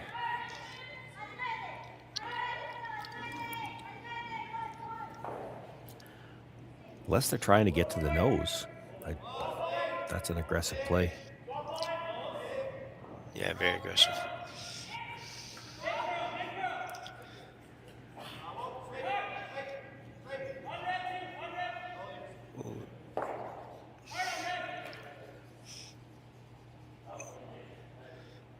As soon as we see if it stops and it's buried, like that is an incredibly good shot. Fortunate to stay where it did. Like they're just trying to hit and roll to the corner, but they got that all the way behind that corner guard that's just protecting the very edge of the 12-foot. Yeah, they went pretty hard on this and then almost went too hard on keeping it straight. Look at it, dead buried behind that corner guard that's not even fully in front of the 12-foot. Yeah. And that kind of forces Rylan Kleiter's hand. He's going to have to try the draw around the center. You're either stealing here or you're giving up two, more than likely.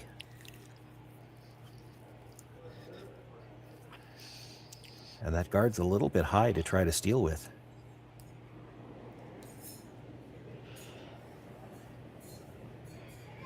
You get to the top of the 4-foot, there's probably room there to chase.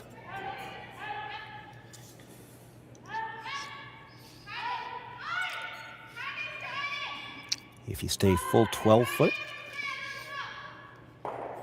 does Jeremy Hardy try to go around it? Yeah, he might at 12-foot. Well, that's kind of your choices. You almost have to be that high so that he can't chase, but then he could go around it. Yeah.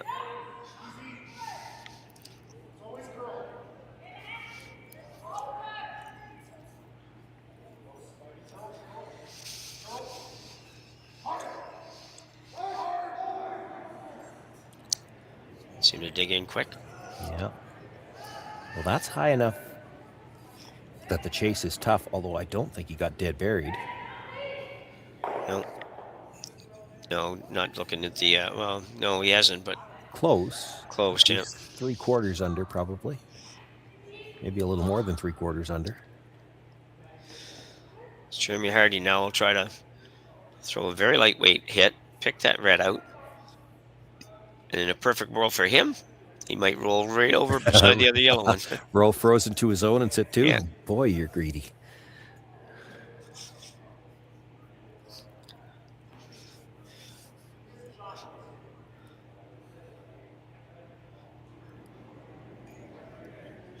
What we do know, just from watching that, although we probably figured it out before that, is that there's enough curl there that if you can get the broom in the exact right spot, that you can fully bury this shot that Rylan Kleiter just threw, because it's awfully close to that.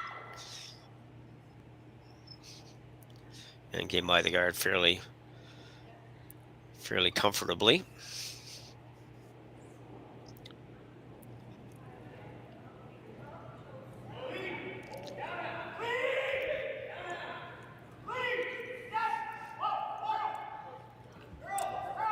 Must be sure they're by because they've switched sides now. They're by lots of room. Ooh.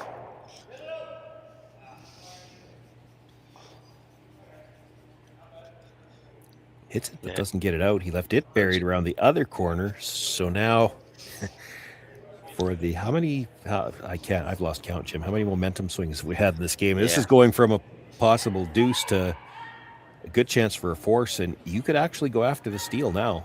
Well, I think you could, and I think you should. You're never going to leave a double, so you can come right to the top of the button and force him to play a really tough shot. You know, he can play the same shot, and he's got the force. But if you get this one right to the top of the button, he's going to have to play weight to move it. And we just saw that's not an easy shot around those guards. It's there, it'll go, but you got to come by them tight. And he'd be a rub away from a steal of 2.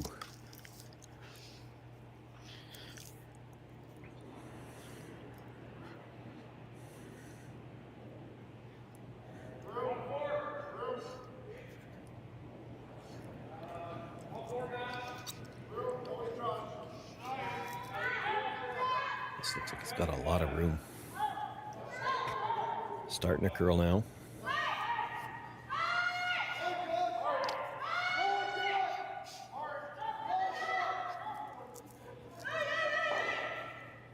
Just maybe a little too in-out on the release, and they had to wait too long on it. If he's a little bit more straight through it on the release, they could pick up the brush a little earlier. They had to wait till it started to move. You can't sweep while it's still going away from center. Jeremy might play the draw. Yep.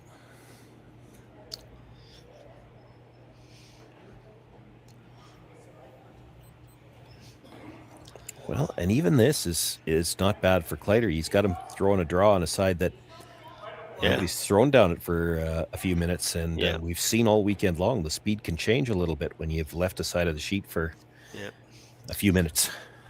So Jeremy Hardy with probably the most important shot of the game so far coming up as he faces 2 here and in number 6. Has to get a piece of the forefoot, almost a piece of the forefoot for 1.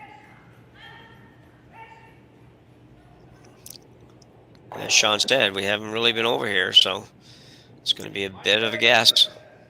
Yeah, and not just for the thrower. It's a guess for the brushers, too. It's curling already. That can't be a good sign. He's got to get by the red one.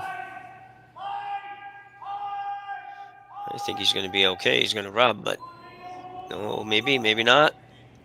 Ooh, close. It might have spun enough at the end, I think. It's a great sweeping job. Actually, a pretty good throw overall. Looks like yellow. But they're going to measure, it looks like. So we'll hang on for a couple of seconds to see the measure before we go to the break. And while we are, I will remind you that next week, starting on Tuesday, Stadium Sports Network and Curling Stadium will be covering the Tier 2 Slam event in Martinsville right through to the semifinals. The finals actually move to Big TV. But right through the semifinals on Saturday, we'll have, I don't know how many games we're covering, but it's a lot. So just have a look, and we'll fill you in a little bit more on that later on. But we're excited to do that event. So it looks like Van Amsterdam picked up the single after the measurement. Yeah, thank you. So Van Amsterdam grabs a 4-3 lead after 6 ends of play here in Swift Current. We'll be back right after the break. Welcome to the RockShop.net, the official store for the Grand Slam of curling. Whether you're looking for the best hats, stylish clothing, fun toys, or unique accessories, the Rock Shop has it all. Shop online anytime at therockshop.net for exclusive Grand Slam of curling gear, or come see us in person at your next event. Therockshop.net, where fans find their favorite curling gear.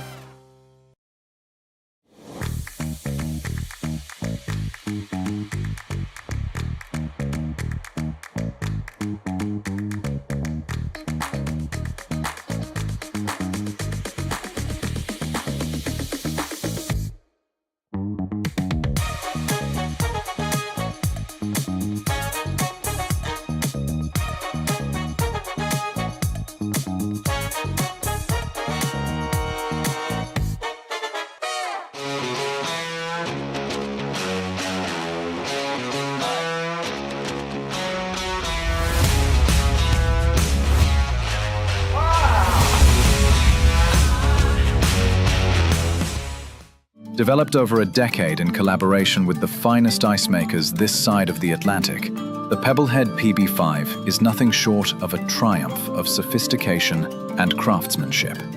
Weighing less than half its lumbering copper predecessors, yet boasting tenfold their durability, the PB5 delivers perfect, consistent ice, time after time. The PB5 by Pebbleheads.com, the apex of ice-making ingenuity for the roaring game of curling. Except the curlers. So 2 ends to go in our semifinal. At least. Yeah, 2 at least, yeah. Yeah. I should never do that, but I do that, yeah. Somebody usually gives me flack when I say at least, but... Yeah. Yeah. And anyway, we are, we have 2 at least ends to go in our semifinal action here, with Amsterdam leading by 1 over Rylan Kleiter. Should be an exciting finish. We can't even rule out 4, but that's unlikely. Yeah, I'm ruling that out. If we go 4, we will have no coverage of the 4th end. the second extra end, you're not going to cover the second extra end, yeah. Yeah. Have to read about that one in the paper or when you come back for the final. They still print those? Yeah, I don't know. We have a paper down here every now and then.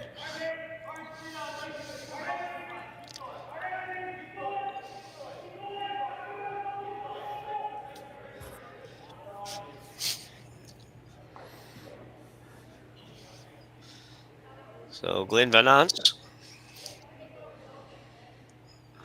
throws a nice shot there. Yeah, Kleiter would like nothing better than to blank this end. Glenn's had a good game. He can go back to Penticton and tell his lead how easy this is. Yeah, yeah.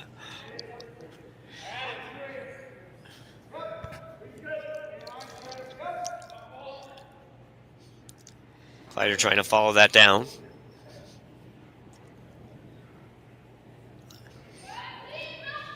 Don't know if he's got enough weight. Had a little wobble coming out there. Probably ended up taking a little of the weight off. And yeah, I know you can add it, but it just kind of throws your mind out of whack there for a little while, and it's not long before you have to let it go. So. No, well, but you make a good point. Anytime you take any kind of a wobble, you will lose a little bit of weight. You don't know how much, so the scenario can kind of make a decision for you. Do you want to add weight to try to compensate for what you lost, or do you just let it go and let the sweepers try to make up the difference? It's so easy when you try to add to now all of a sudden you're heavy. Yeah. Yeah. It doesn't seem to matter which one I do, I'm wrong. Yeah. You try to add, suddenly I'm heavy. I just let it go, and I should have added. I'm now too light. Yeah. And unfortunately, those wobbles are getting too damn frequent. Yeah. Well, I know. I hear you on that one, too. Parker Conchu now with his... Oh, no, it's... Yeah, Parker Conchu. Yeah, sorry. Yeah. Position wrong. Looking for the freeze here, and he'd like to keep that same line that the yellow-red are already on. This would be kind of the reverse to what we saw with Kleiter last end. Other than that, I think the redstone is shot rock right now, but the angles are all favoring Van Amsterdam's team right now. Yeah, absolutely, yeah.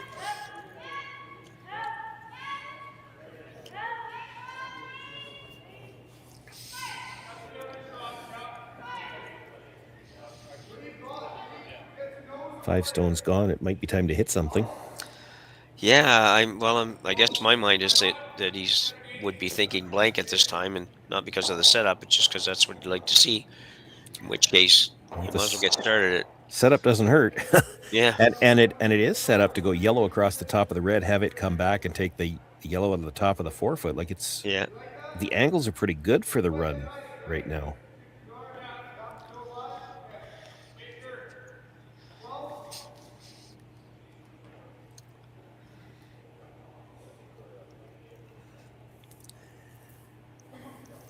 This might come down to the surface that we're playing on. If you've worked games with me before, you've heard me talk about it. When teams are trying to decide whether they like the one up or the one down coming home and trying to pick, the stats will still show that if you're one up coming home without last rock, you're still going to win more often than not. Now, I maintain that you have to factor in the ice conditions. Well, the ice conditions here have been that it can be a little bit trickier to pick up the multiple point score. So if you're worried about being able to get a deuce and you're Kleiter, you're not going to pass up a chance to get a deuce. If you can get a deuce here, you're one up coming home. That's a better position. Yeah. Oh, yeah, no, I agree with that. Well, I agree to the point that, as you said, and as I've heard people talk about, the same people that do talk about, no, I'd rather just be one down with. Don't play always that way. Give you it. know? Yeah. What the one down with you on the ice that curls 5 feet? I'll take that. Yeah. Because it's hard to defend. Keep in mind the eighth end is different than any other end. When the team has to score 2, defense kind of goes out the window. And if a team really wants to play all out aggressively with last rock, it's hard to stop them from scoring unless you're going to play all out offensively and play it like it's a hard steal. It does make for some interesting final ends for sure.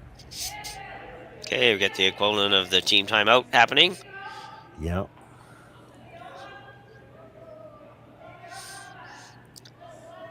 Not surprised. Jeremy Hardy, I'm sure, has more than adequate talents to be a skip in this level, and probably even has, but he doesn't skip this team on a regular basis, so not a bad idea to help him out a little bit along the way, but didn't take much. They all are on the same page, obviously. Just shrugs his shoulders, says, just throw it up there somewhere.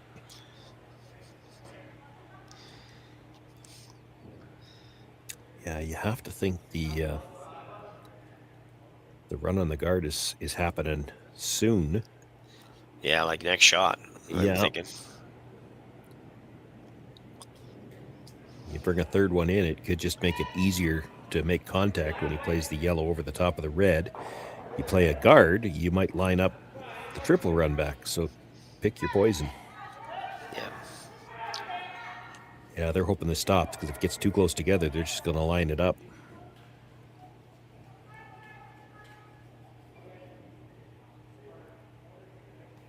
Looks like a nose hit to me. Yeah, I wonder if you can hit a little off nose somewhere and get the same result, just because then you don't leave that one up there. But yeah, there's enough room between those first two, though. If you start hitting it off the nose one way or the other, I don't think you're catching the red one. Or you might leave 2 up there, depending which side off the nose you hit. Yeah, I don't think they might have their own out there. It looks like a nose hit. Yellow straight back onto the other one. It comes across the face of your red at the top of the 12-foot. How greedy do you want to be, Jim? Is there any? There is. There's room. If it hits it just right, if it hits the one at the top of the 4-foot just right, it doubles the 2 yellows out of the 4-foot, leaves the one at the back 8. You could hit this just right to be sitting 2, and then because your shooter stayed up there, you could be guarded. Now, that's a lot of ifs. Yeah. But the angles are close to where that might, I mean, it's definitely possible. Yeah. There's a lot of good things that can come out of hitting this on the nose. Yeah, you definitely got to get some stuff moving, that's for sure. And it might not be bang on the nose. They'll look at the angle. You do have to defer a little bit to the teams on the ice because they can see the angles better than we can. We can't get behind them like they are, but nose is close.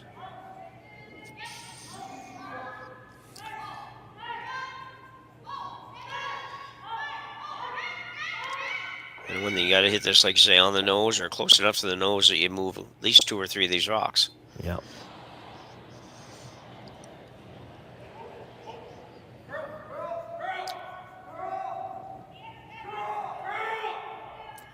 One, 2, 3, 4, 5.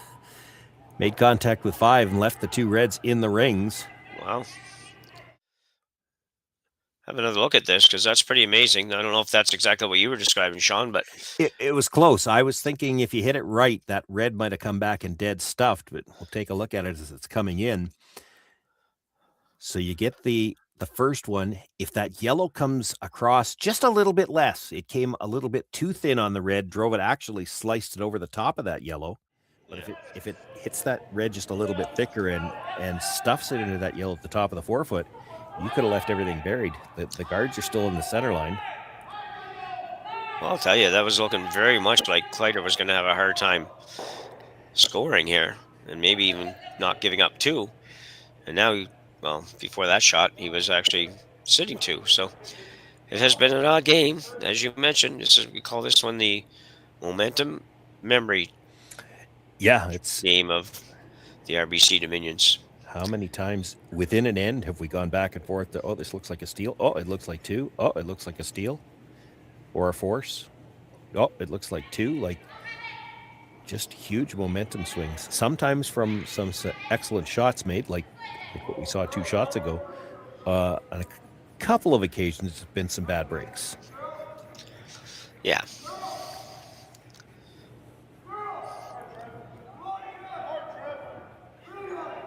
Don't know if he's going to hit this one Trevor thick enough. Johnson working hard, trying to get to that rock. Tell you what, he did a heck of a job getting as much of it as he did.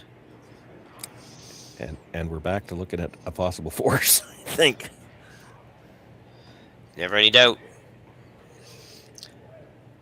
There's always a doubt for about 2 shots, and then there's never any doubt. So we got 3 rocks apiece to come here in ends, 7. Yeah, and you could tell what Jeremy Hardy's thinking about. You know, we're down to third's last stone. If we hit the rock at the back of the forefoot, Rylan Kleiter might just decide to come around and play for a deuce. That's textbook, the old strategy. If you want to try to play aggressively with last rock, you come in on third's last stone. Well, that's where we are.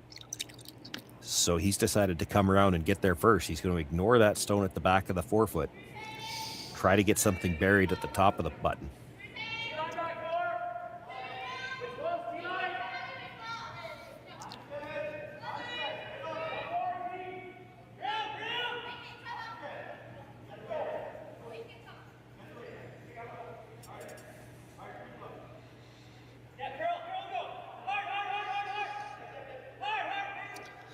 That's a nice throw.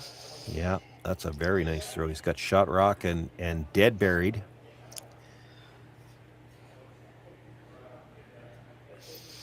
Glenn Venance tripping over the shrapnel just outside the rings. I always figure we should have rounded edges back there, like just move out 2 feet from the edge of the circles or whatever and round it off there, and anything beyond that is out of play. Because so often you see rocks that are over there that are doing nothing and can't do anything. People just trip over them. I think I'm in the minority, though, on that, so.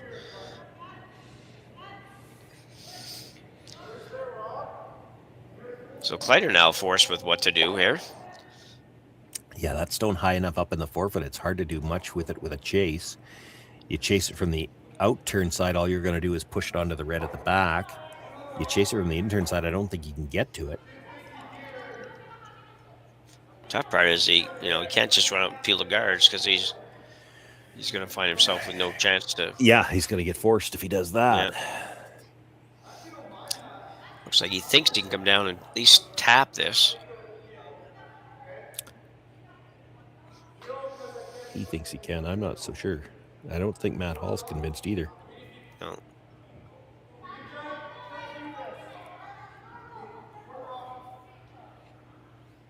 He is going to peel. Yeah, looks like he's trying to hit the first one thin, sort of across the top. Now it's really thin to go all the way across the top, so he's trying to spin it up and at least keep one corner guard out of this. Bring in the heat.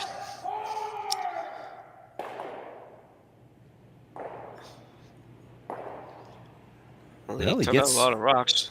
Gets a bit of a break. Now, what happened on the ones on the side? Did that double click at all? Towards the one on the right that just took off? No, it just bounced off. What about the yellow one? Take a look at the yellow at the side. It hit the rock that was coming off the side, but then it looked like it spun back, and I don't know whether the yellow coming off the side double clicked it. It did not. Okay.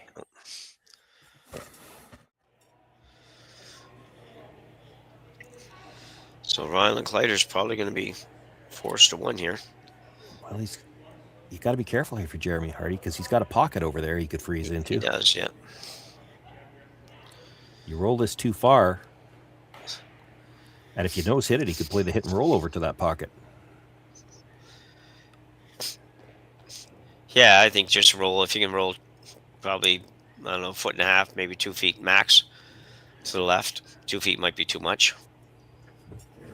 That makes sure you're going to be shot if they decide to ignore it and freeze to that pocket you're talking about. Yeah.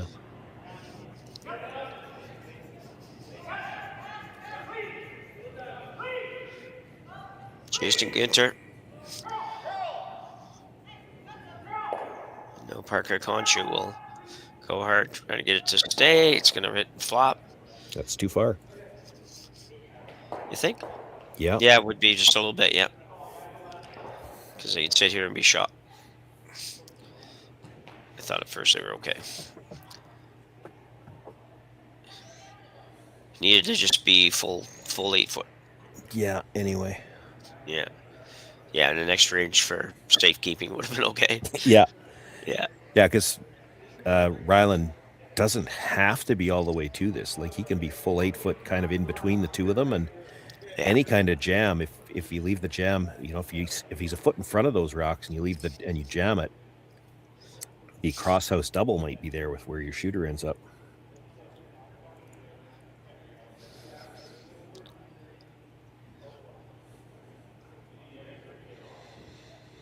Got to be shot rock here, though. If you get too much into the pocket and you leave that one that Jeremy just threw as shot, he's just going to draw.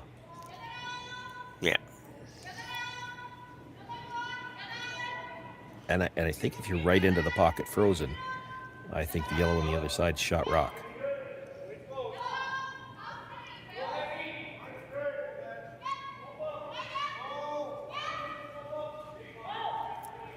This is not light.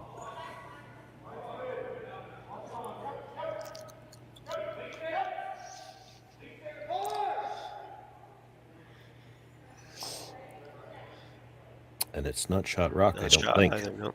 I don't think so either. Oh, definitely not.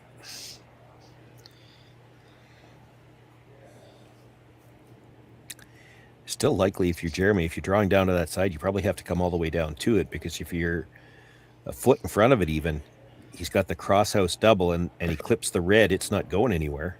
Yeah.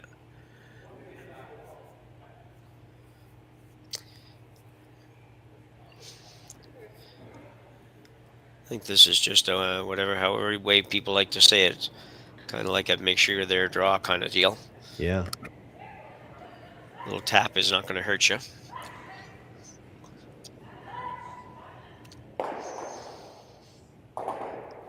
Yeah, the only way you hurt yourself here that I can see is if you throw it heavy enough that you throw it through the curl. Yeah. You're not going to have a lot of room to bounce off, because that red's running into something behind it. It's not going very far. And you have to be sitting 2 after this.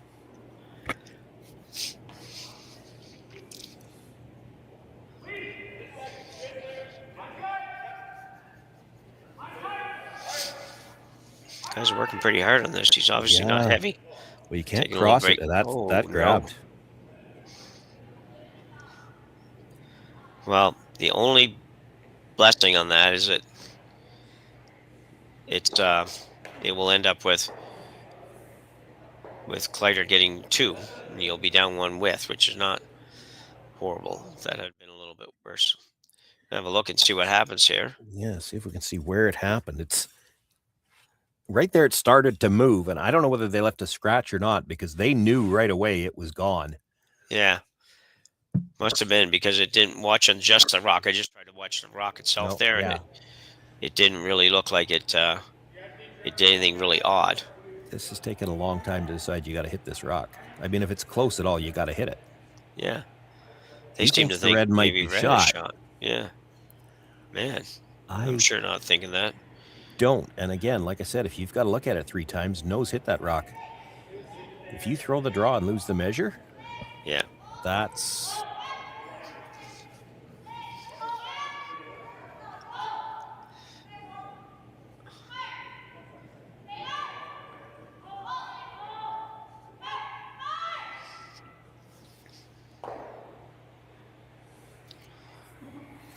Well, they do decide to play the hit. You really have to be sure you're shot to play the draw. Yeah. I get why you'd like to draw. There's not a lot of room to roll back there, but just make the nose hit. You're good.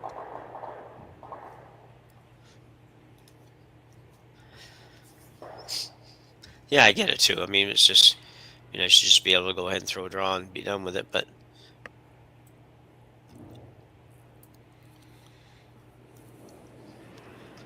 Rylan Kleiter's final stone here in N7 as he looks to try to get 2.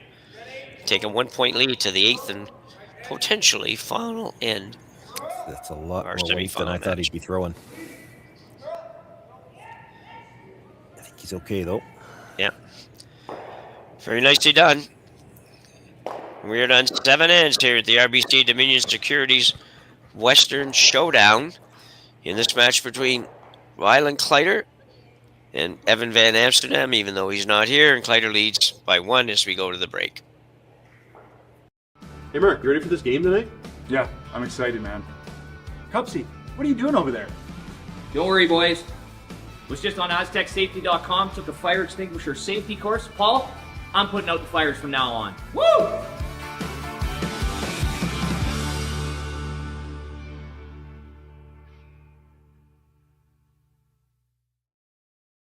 Welcome to the RockShop.net, the official store for the Grand Slam of curling. Whether you're looking for the best hats, stylish clothing, fun toys, or unique accessories, the Rock Shop has it all. Shop online anytime at therockshop.net for exclusive Grand Slam of curling gear, or come see us in person at your next event. Therockshop.net, where fans find their favorite curling gear. So with the impact to my business and income, will this delay my retirement? I know you're worried, Marshall, but based on the original plan we came up with, you're only about 6 months behind. I thought it would be years, not months. You should feel good. Remember, you've got a plan. Thanks. With change comes questions. See the impact of your money decisions before you make them with RBC Wealth Plan.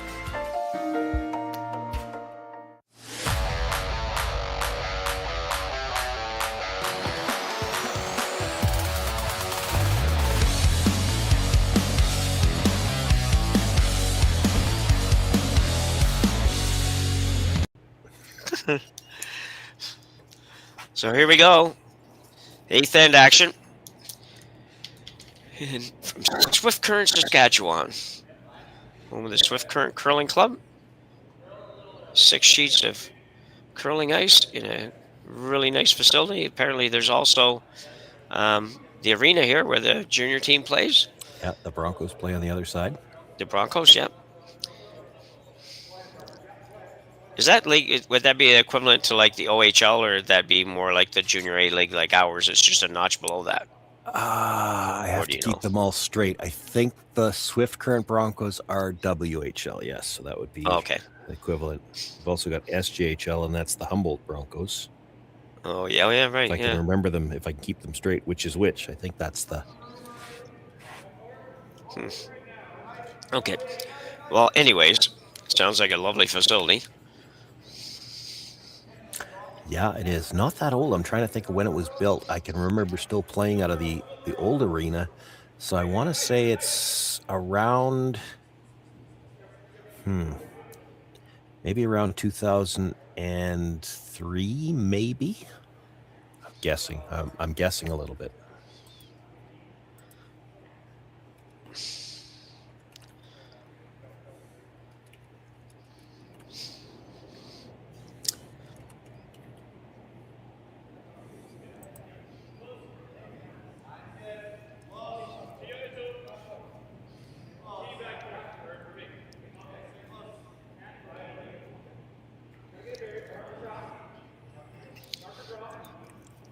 So they are major junior, which is WHL. Yeah. Okay, perfect. Thank you very much to Molly 17 and Stress Not for that knowledge, confirming our super host here. Suspicions.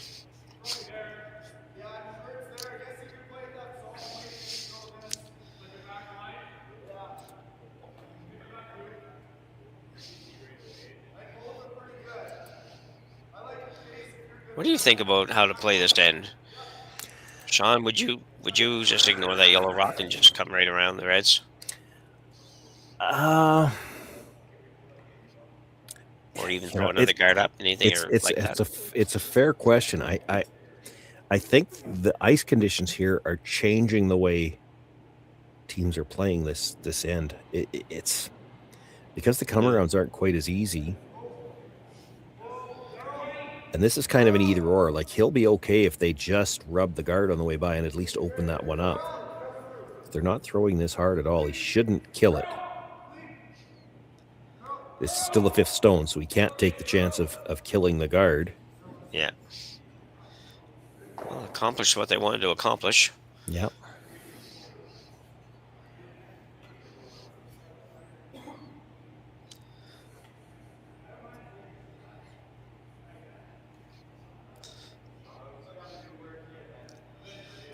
Yeah, I'm not hitting the guard.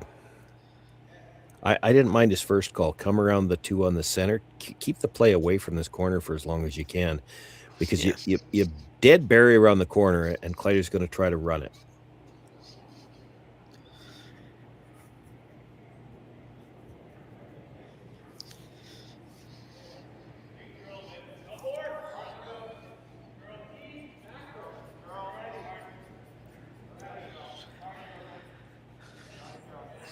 And Venant's going hard, trying to just to curl.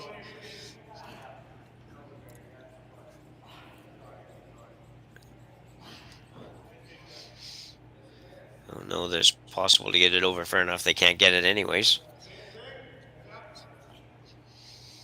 Yeah, certainly these chases have been a lot easier all weekend long at coming off the center line. Yeah. They're building up some shrapnel, though, in the back of the house. So yeah, true.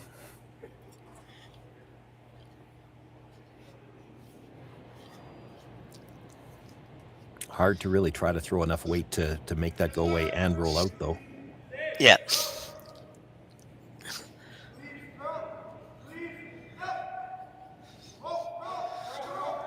Not sure he's got the weight to kill it this time.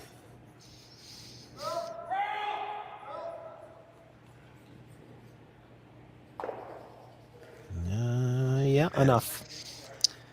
That's a very good one. Yeah, but now he's back 4 foot. Yeah. I think you're coming around the middle now. Yeah.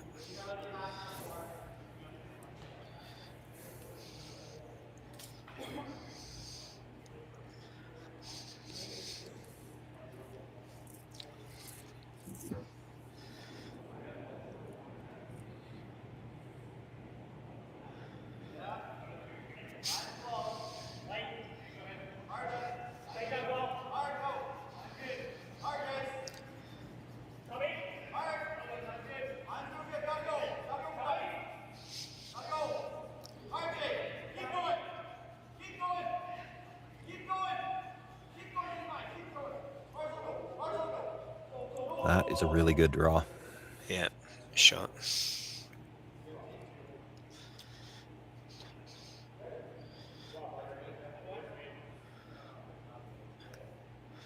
Just a real quick update for anybody that doesn't know. Sun Young Ha beat Isabella Rano 6-0. And Tirizoni beat Kang 5-3 in the 2 women's semifinals. So you'll have Tirizoni and Ha in the final. Winner of this game is waiting to play Bruce Mowat in the men's final. And you're up to date.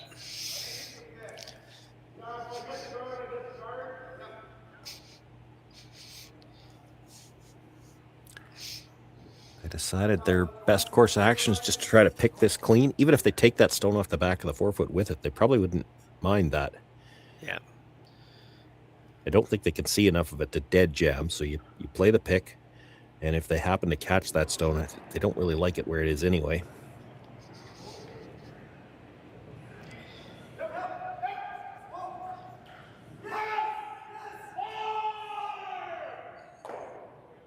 Yeah, it clears it, though. Pretty nice shot by Matt Hall. Try to put it back. Yeah, maybe 4 inches deeper. The line was perfect. Yeah. Yeah, I agree. Just a few inches deeper would have been. A few inches deeper, he probably can't clear that one, yeah. Yeah.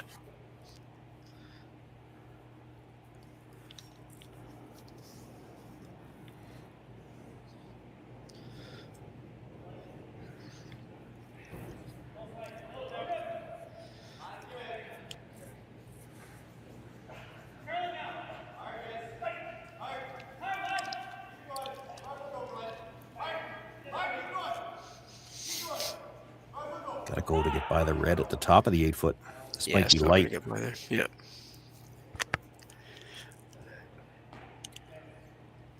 Might be usable though. Yeah. Well, the interesting thing about that is it's next to impossible to remove that rock now. For now, Kleiter's sitting 2. But he'd like to eliminate yellows, and he really can't. You can't even peel the corner guard because the corner guard's blocking the path for the freeze on that back stone right now. Yeah.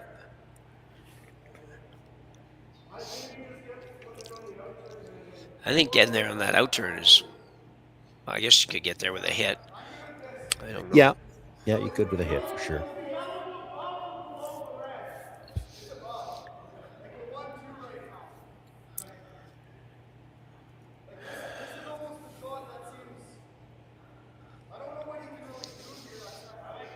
Third's last stone. Would you ever think about guarding that stone now? I mean, it's behind the tee line. I realize that, but yeah, you've only got a rock's width of the 4-foot showing on the other side.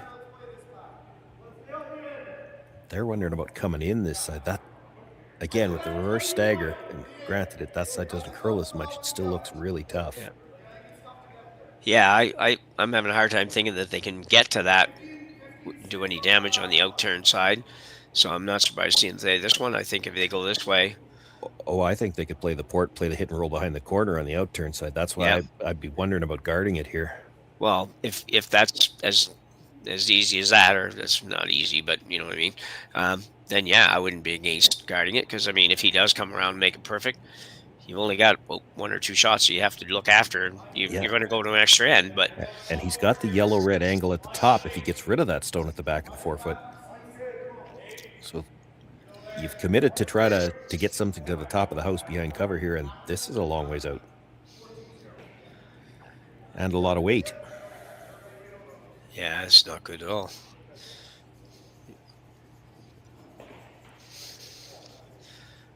I won't be happy with that. He hasn't so many like that. So another opportunity for Jeremy Harty and the gang.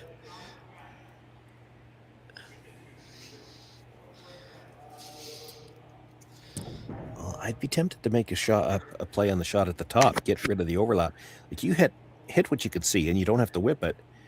The yellow's going to stay right there, and your shooter rolls in, so you're sitting second and third with shot rock at the back of the back of the 4-foot being wide open. Yeah.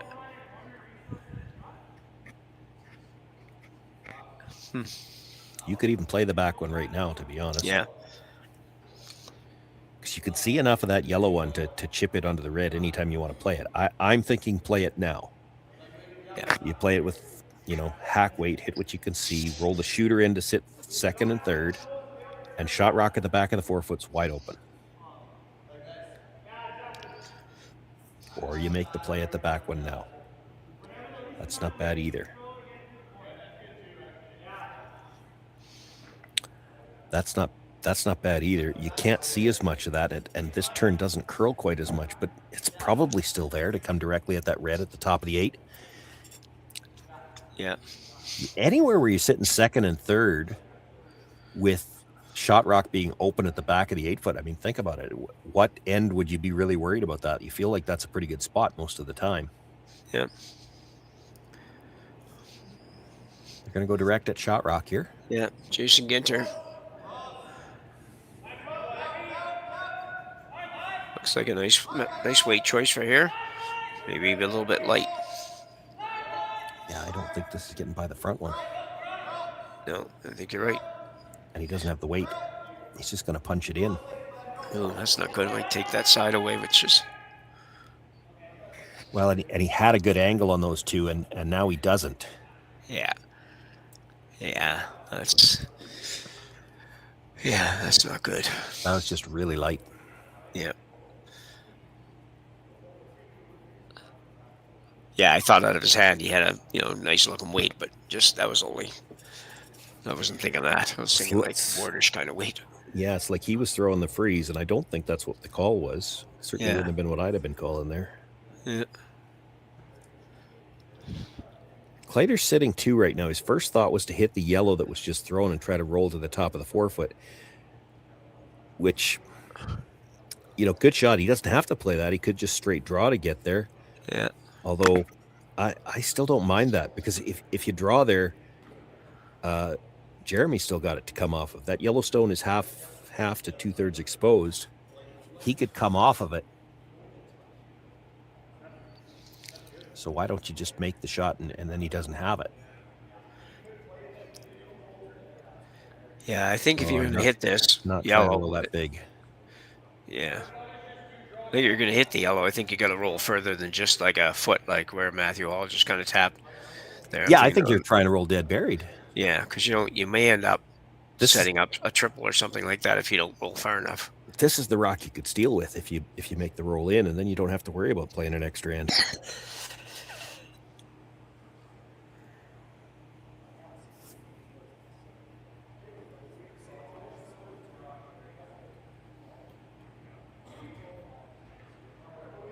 I think you kind of have to play it just so you don't leave it for Jeremy.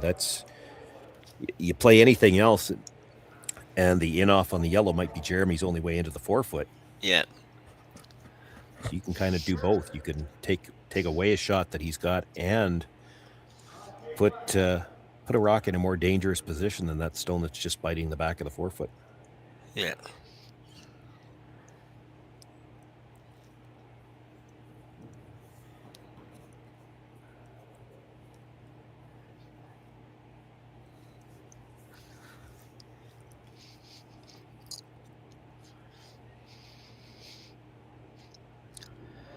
So Rylan Kleiter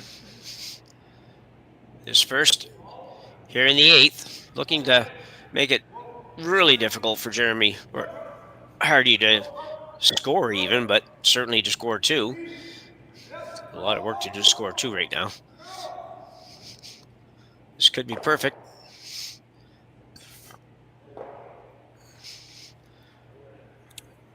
Nicely done. A little far, but he certainly cut down the rings.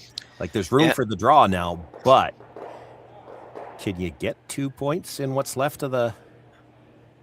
You almost have to bite the button with the front one. If with the first one, if you're going to make sure you got a chance for 2, you probably have to come to the back of the button. Well, that's a little risky. Yeah. If you're on the front of the button, you might not have room for a second one. Well, if you didn't have room for a second one, yeah, because you're probably going to be relatively close to that yellow on the way by anyway. Yeah, this is what Glenn's asking about, basically. Same idea. I'm sure he's having that same conversation about going back to the back of the button so he can fit another one in there. And here's the other side of it, too, and they haven't looked at it yet. They don't have a choice. It doesn't really matter, but everything's Christmas treat on the other side, so they can see half of the red rock at the 8-foot. They can see half of the red rock they just threw. Your shooter, if you get to shot rock, one of those 2 rocks is going to be available for a chip onto the stone you're about to deliver. Now, you can make it really tough, but there's no way to get shot rock here and not leave something.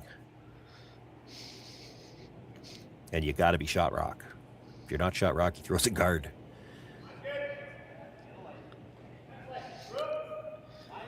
First things first, they got to make this. Got to be shot rock when this is done.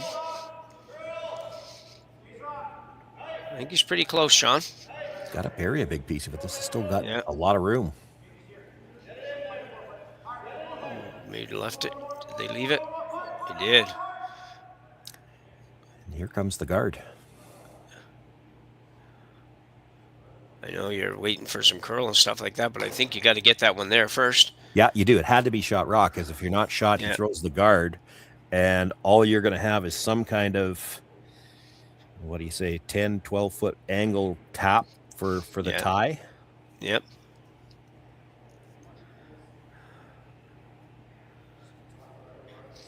So Rylan Kleiter. They're pretty excited. Ready to throw his before that one even stopped, I think. But They're wondering if they can see enough of that yellow to hit it. If you could hit it and stay right there, he doesn't even have the angle tap. Yeah. I think there's too much chance you're rolling open. Yeah. You roll away and you still give him the draw path again. Yeah. I like the guard. Yeah.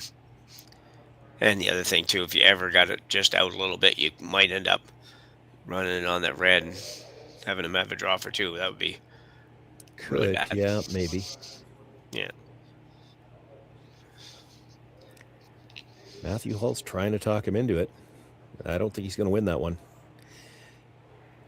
I mean, if you could hit like 7/8 with hack weight, just drive it through the 4-foot and sit right there. The reason to play the shot is if you sit right there, he's got no way into the 4-foot. But not even the angle tap. It's just not there. But there's ways to hit it wrong, and the angle tap is still murderously tough. Do you really need to try a shot that tough just to take away what is a really tough shot that only gets an extra end? Like, you'd hate to have disaster strike and give him a shot for two when right now he's got a really tough shot just to get to an extra end. Yeah, you're right.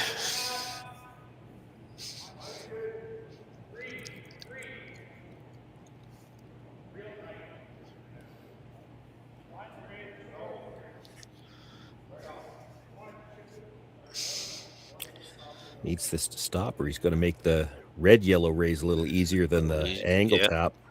Yeah. I think it might be, because at least it's straight. Yeah, I definitely am playing that. Well, less room between them. Yeah. So he's got to tap the red straight back, try to push the yellow into the button area. Yep. And we say it's easier than the angle tap, but that's by no means to say that a double tap with 6 feet between the first two is easy. You can say it. Not with a straight face. Yeah, no, I know. Yeah. Final rock at the 8th end here. Jeremy Hardy has to make a proverbial pistol to extend this one into an extra end. The shot call is basically the red that Rylan Kleiter just threw onto the yellow, onto the button, stop right there, and go to the 9th.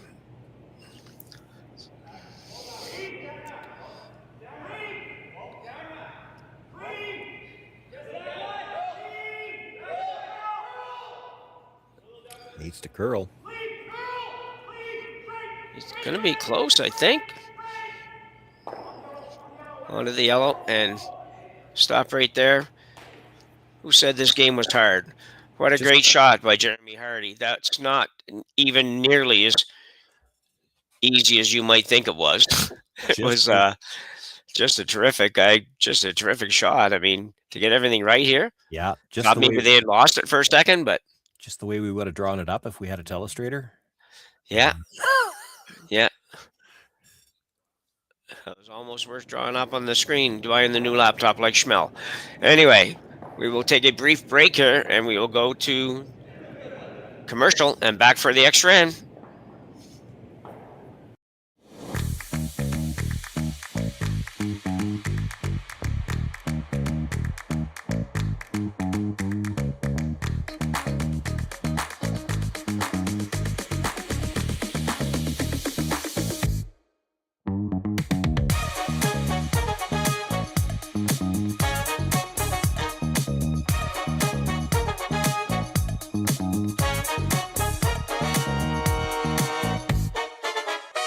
So with the impact to my business and income, will this delay my retirement? I know you're worried, Marshall, but based on the original plan we came up with, you're only about 6 months behind.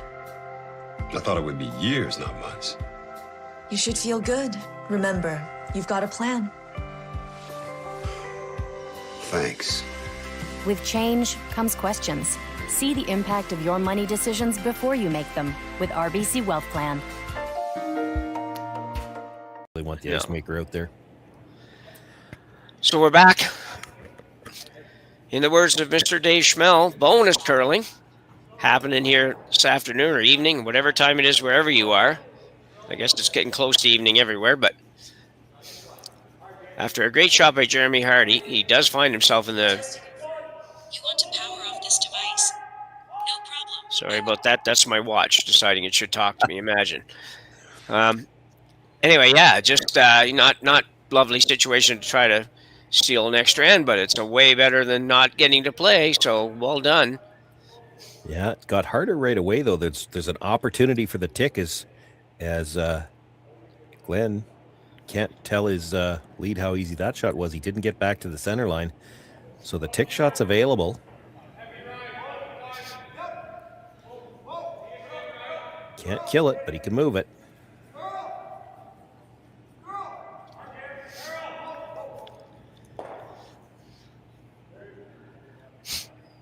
And that's really good. Yeah, the importance of getting the rock in the right place. Yeah, now you have to play this end with one guard. Expect that you're going to play the end with one guard, so got to split the center line here.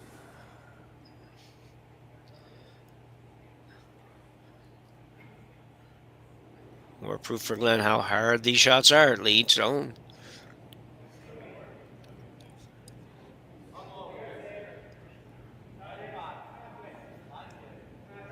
It's been a great game. Hope you are all enjoying it.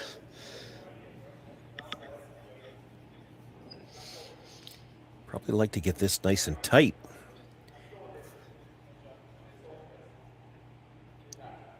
And they will. You want that one tight because if by some chance Rylan Kleiter doesn't get a well-buried stone to the top of the forefoot here, you could still throw the second guard. Let him, it's got to be really long. Let him throw peel after peel after peel at the long guard. You can always come in later. You got to make sure you got maximum separation.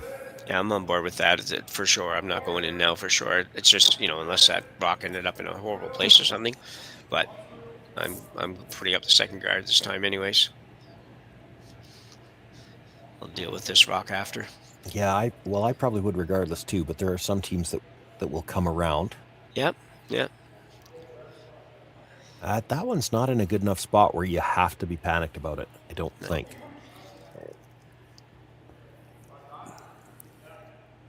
Well, and if you're coming around to it, I'm not just freezing to it. You want to tap it behind the button. Yeah. Like freezing to a rock up there, when you do make a play on it, you're not even biting the forefoot.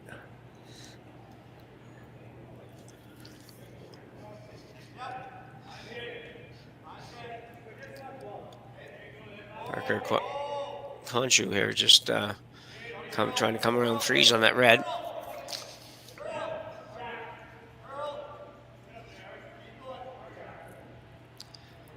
Trying to work it over.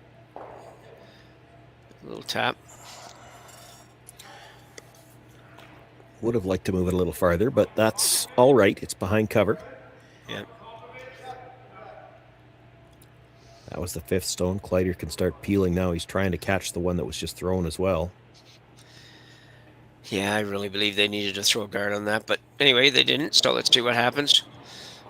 Josh Matter now trying to make the slash double, basically.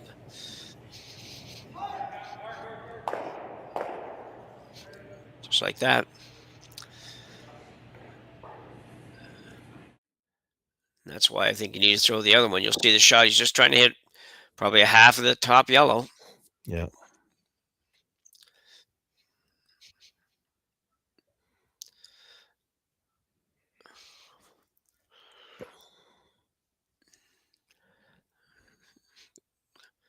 Well slept by Matt Hall. Well called by Rylan.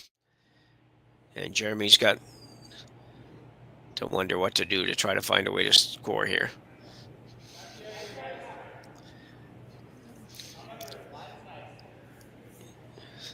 This is interesting.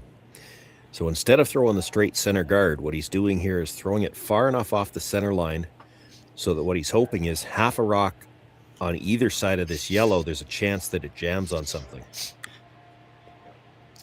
Yeah.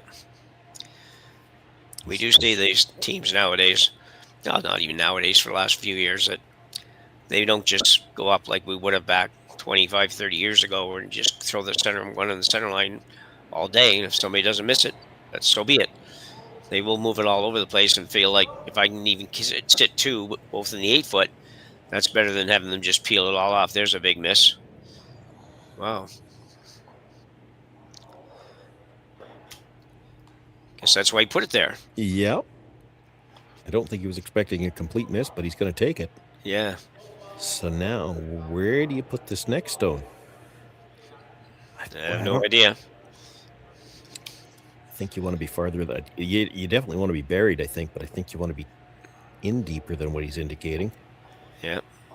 I'm playing it through in my head, so they're still going to peel the guard. And at some point in time, you're going to have to make a play on the shot stone. You want them to have to beat more than just a stone in the 12 foot. So I think this needs a good piece of the 8 if you can get it.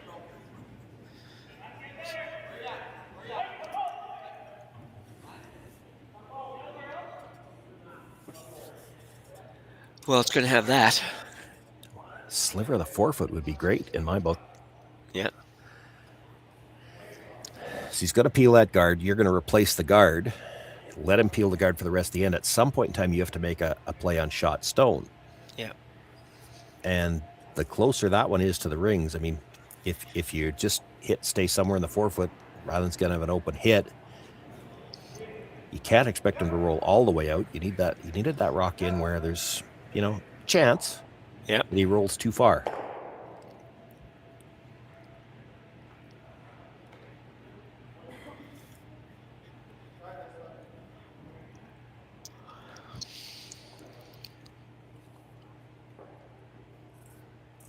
The other option when you make the play into the rings, if you wanted to wait right till the last one, and I don't know if you do, you could hit the red, try to roll behind the yellow and tell them, okay, well, either you make the double or you throw the draw. Yeah.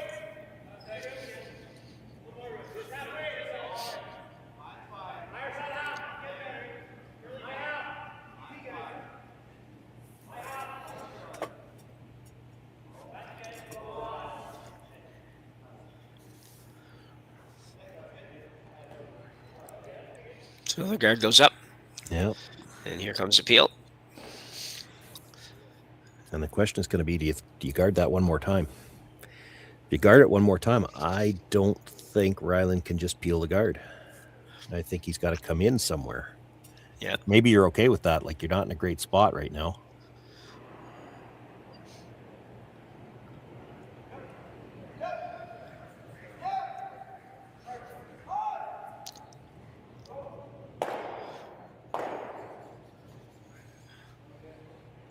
That's a bonus. If you leave the double in the rollout, might get to that second extra end that we were talking about.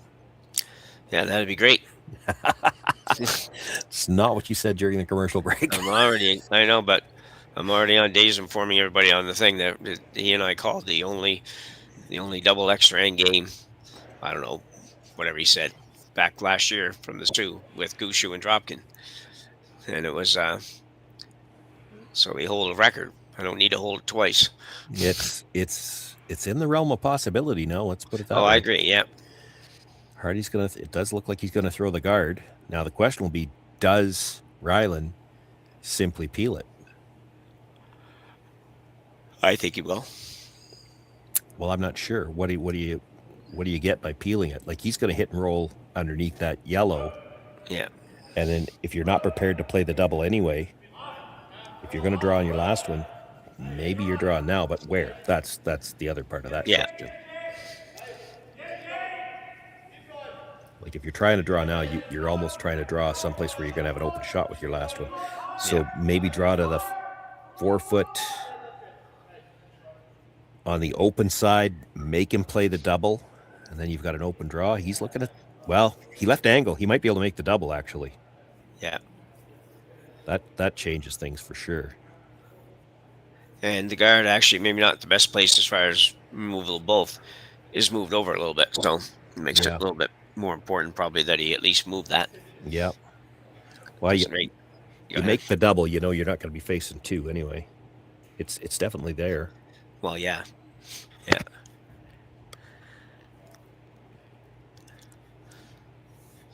There to make the double and roll all the way across and out of play, I think. Yeah.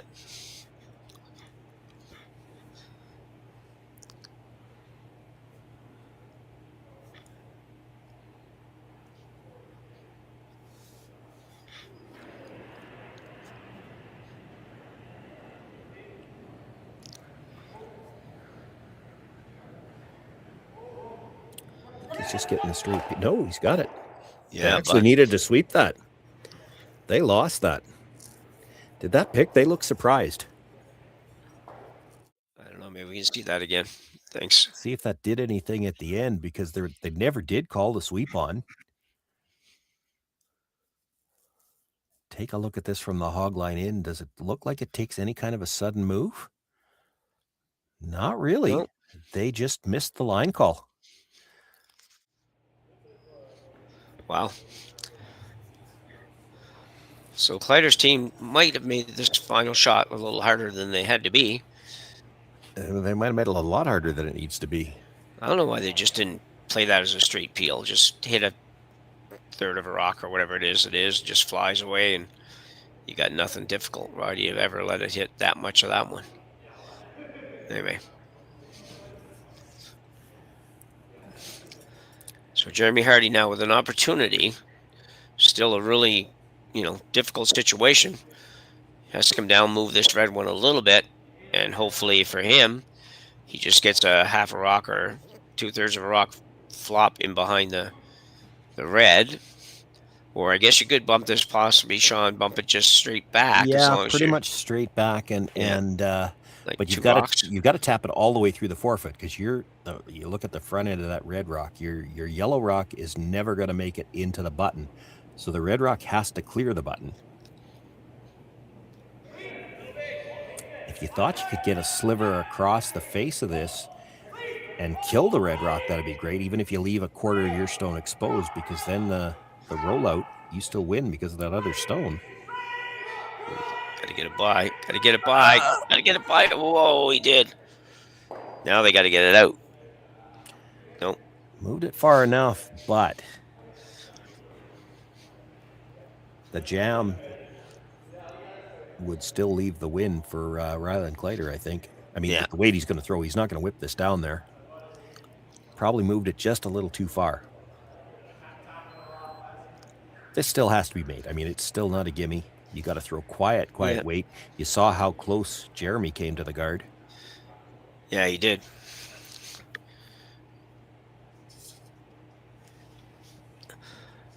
Final rock of the final end here in the semifinals. I'll concede that I don't see the blank coming here.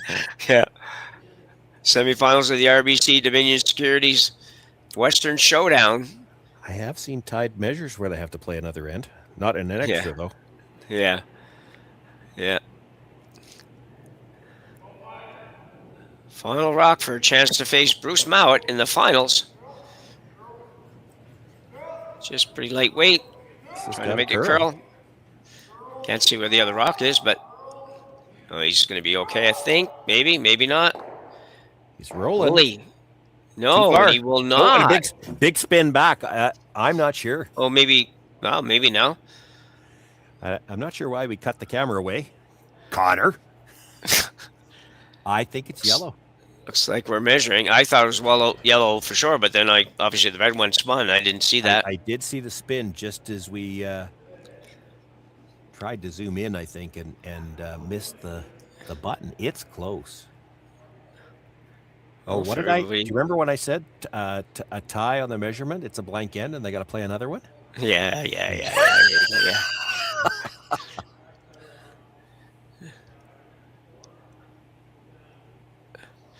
So here we go.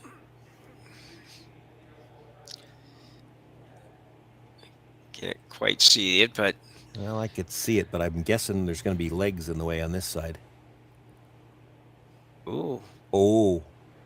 It's Looks close. like, I think he pointed red.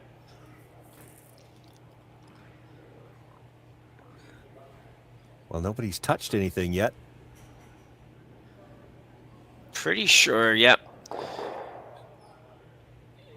Looks like red, so looks like Rylan Kleiter will survive that last shot. That didn't look good for a little while, but he will advance to the final against Bruce Maurer. We don't know what time that will be, but it's scheduled for about 15 minutes from now.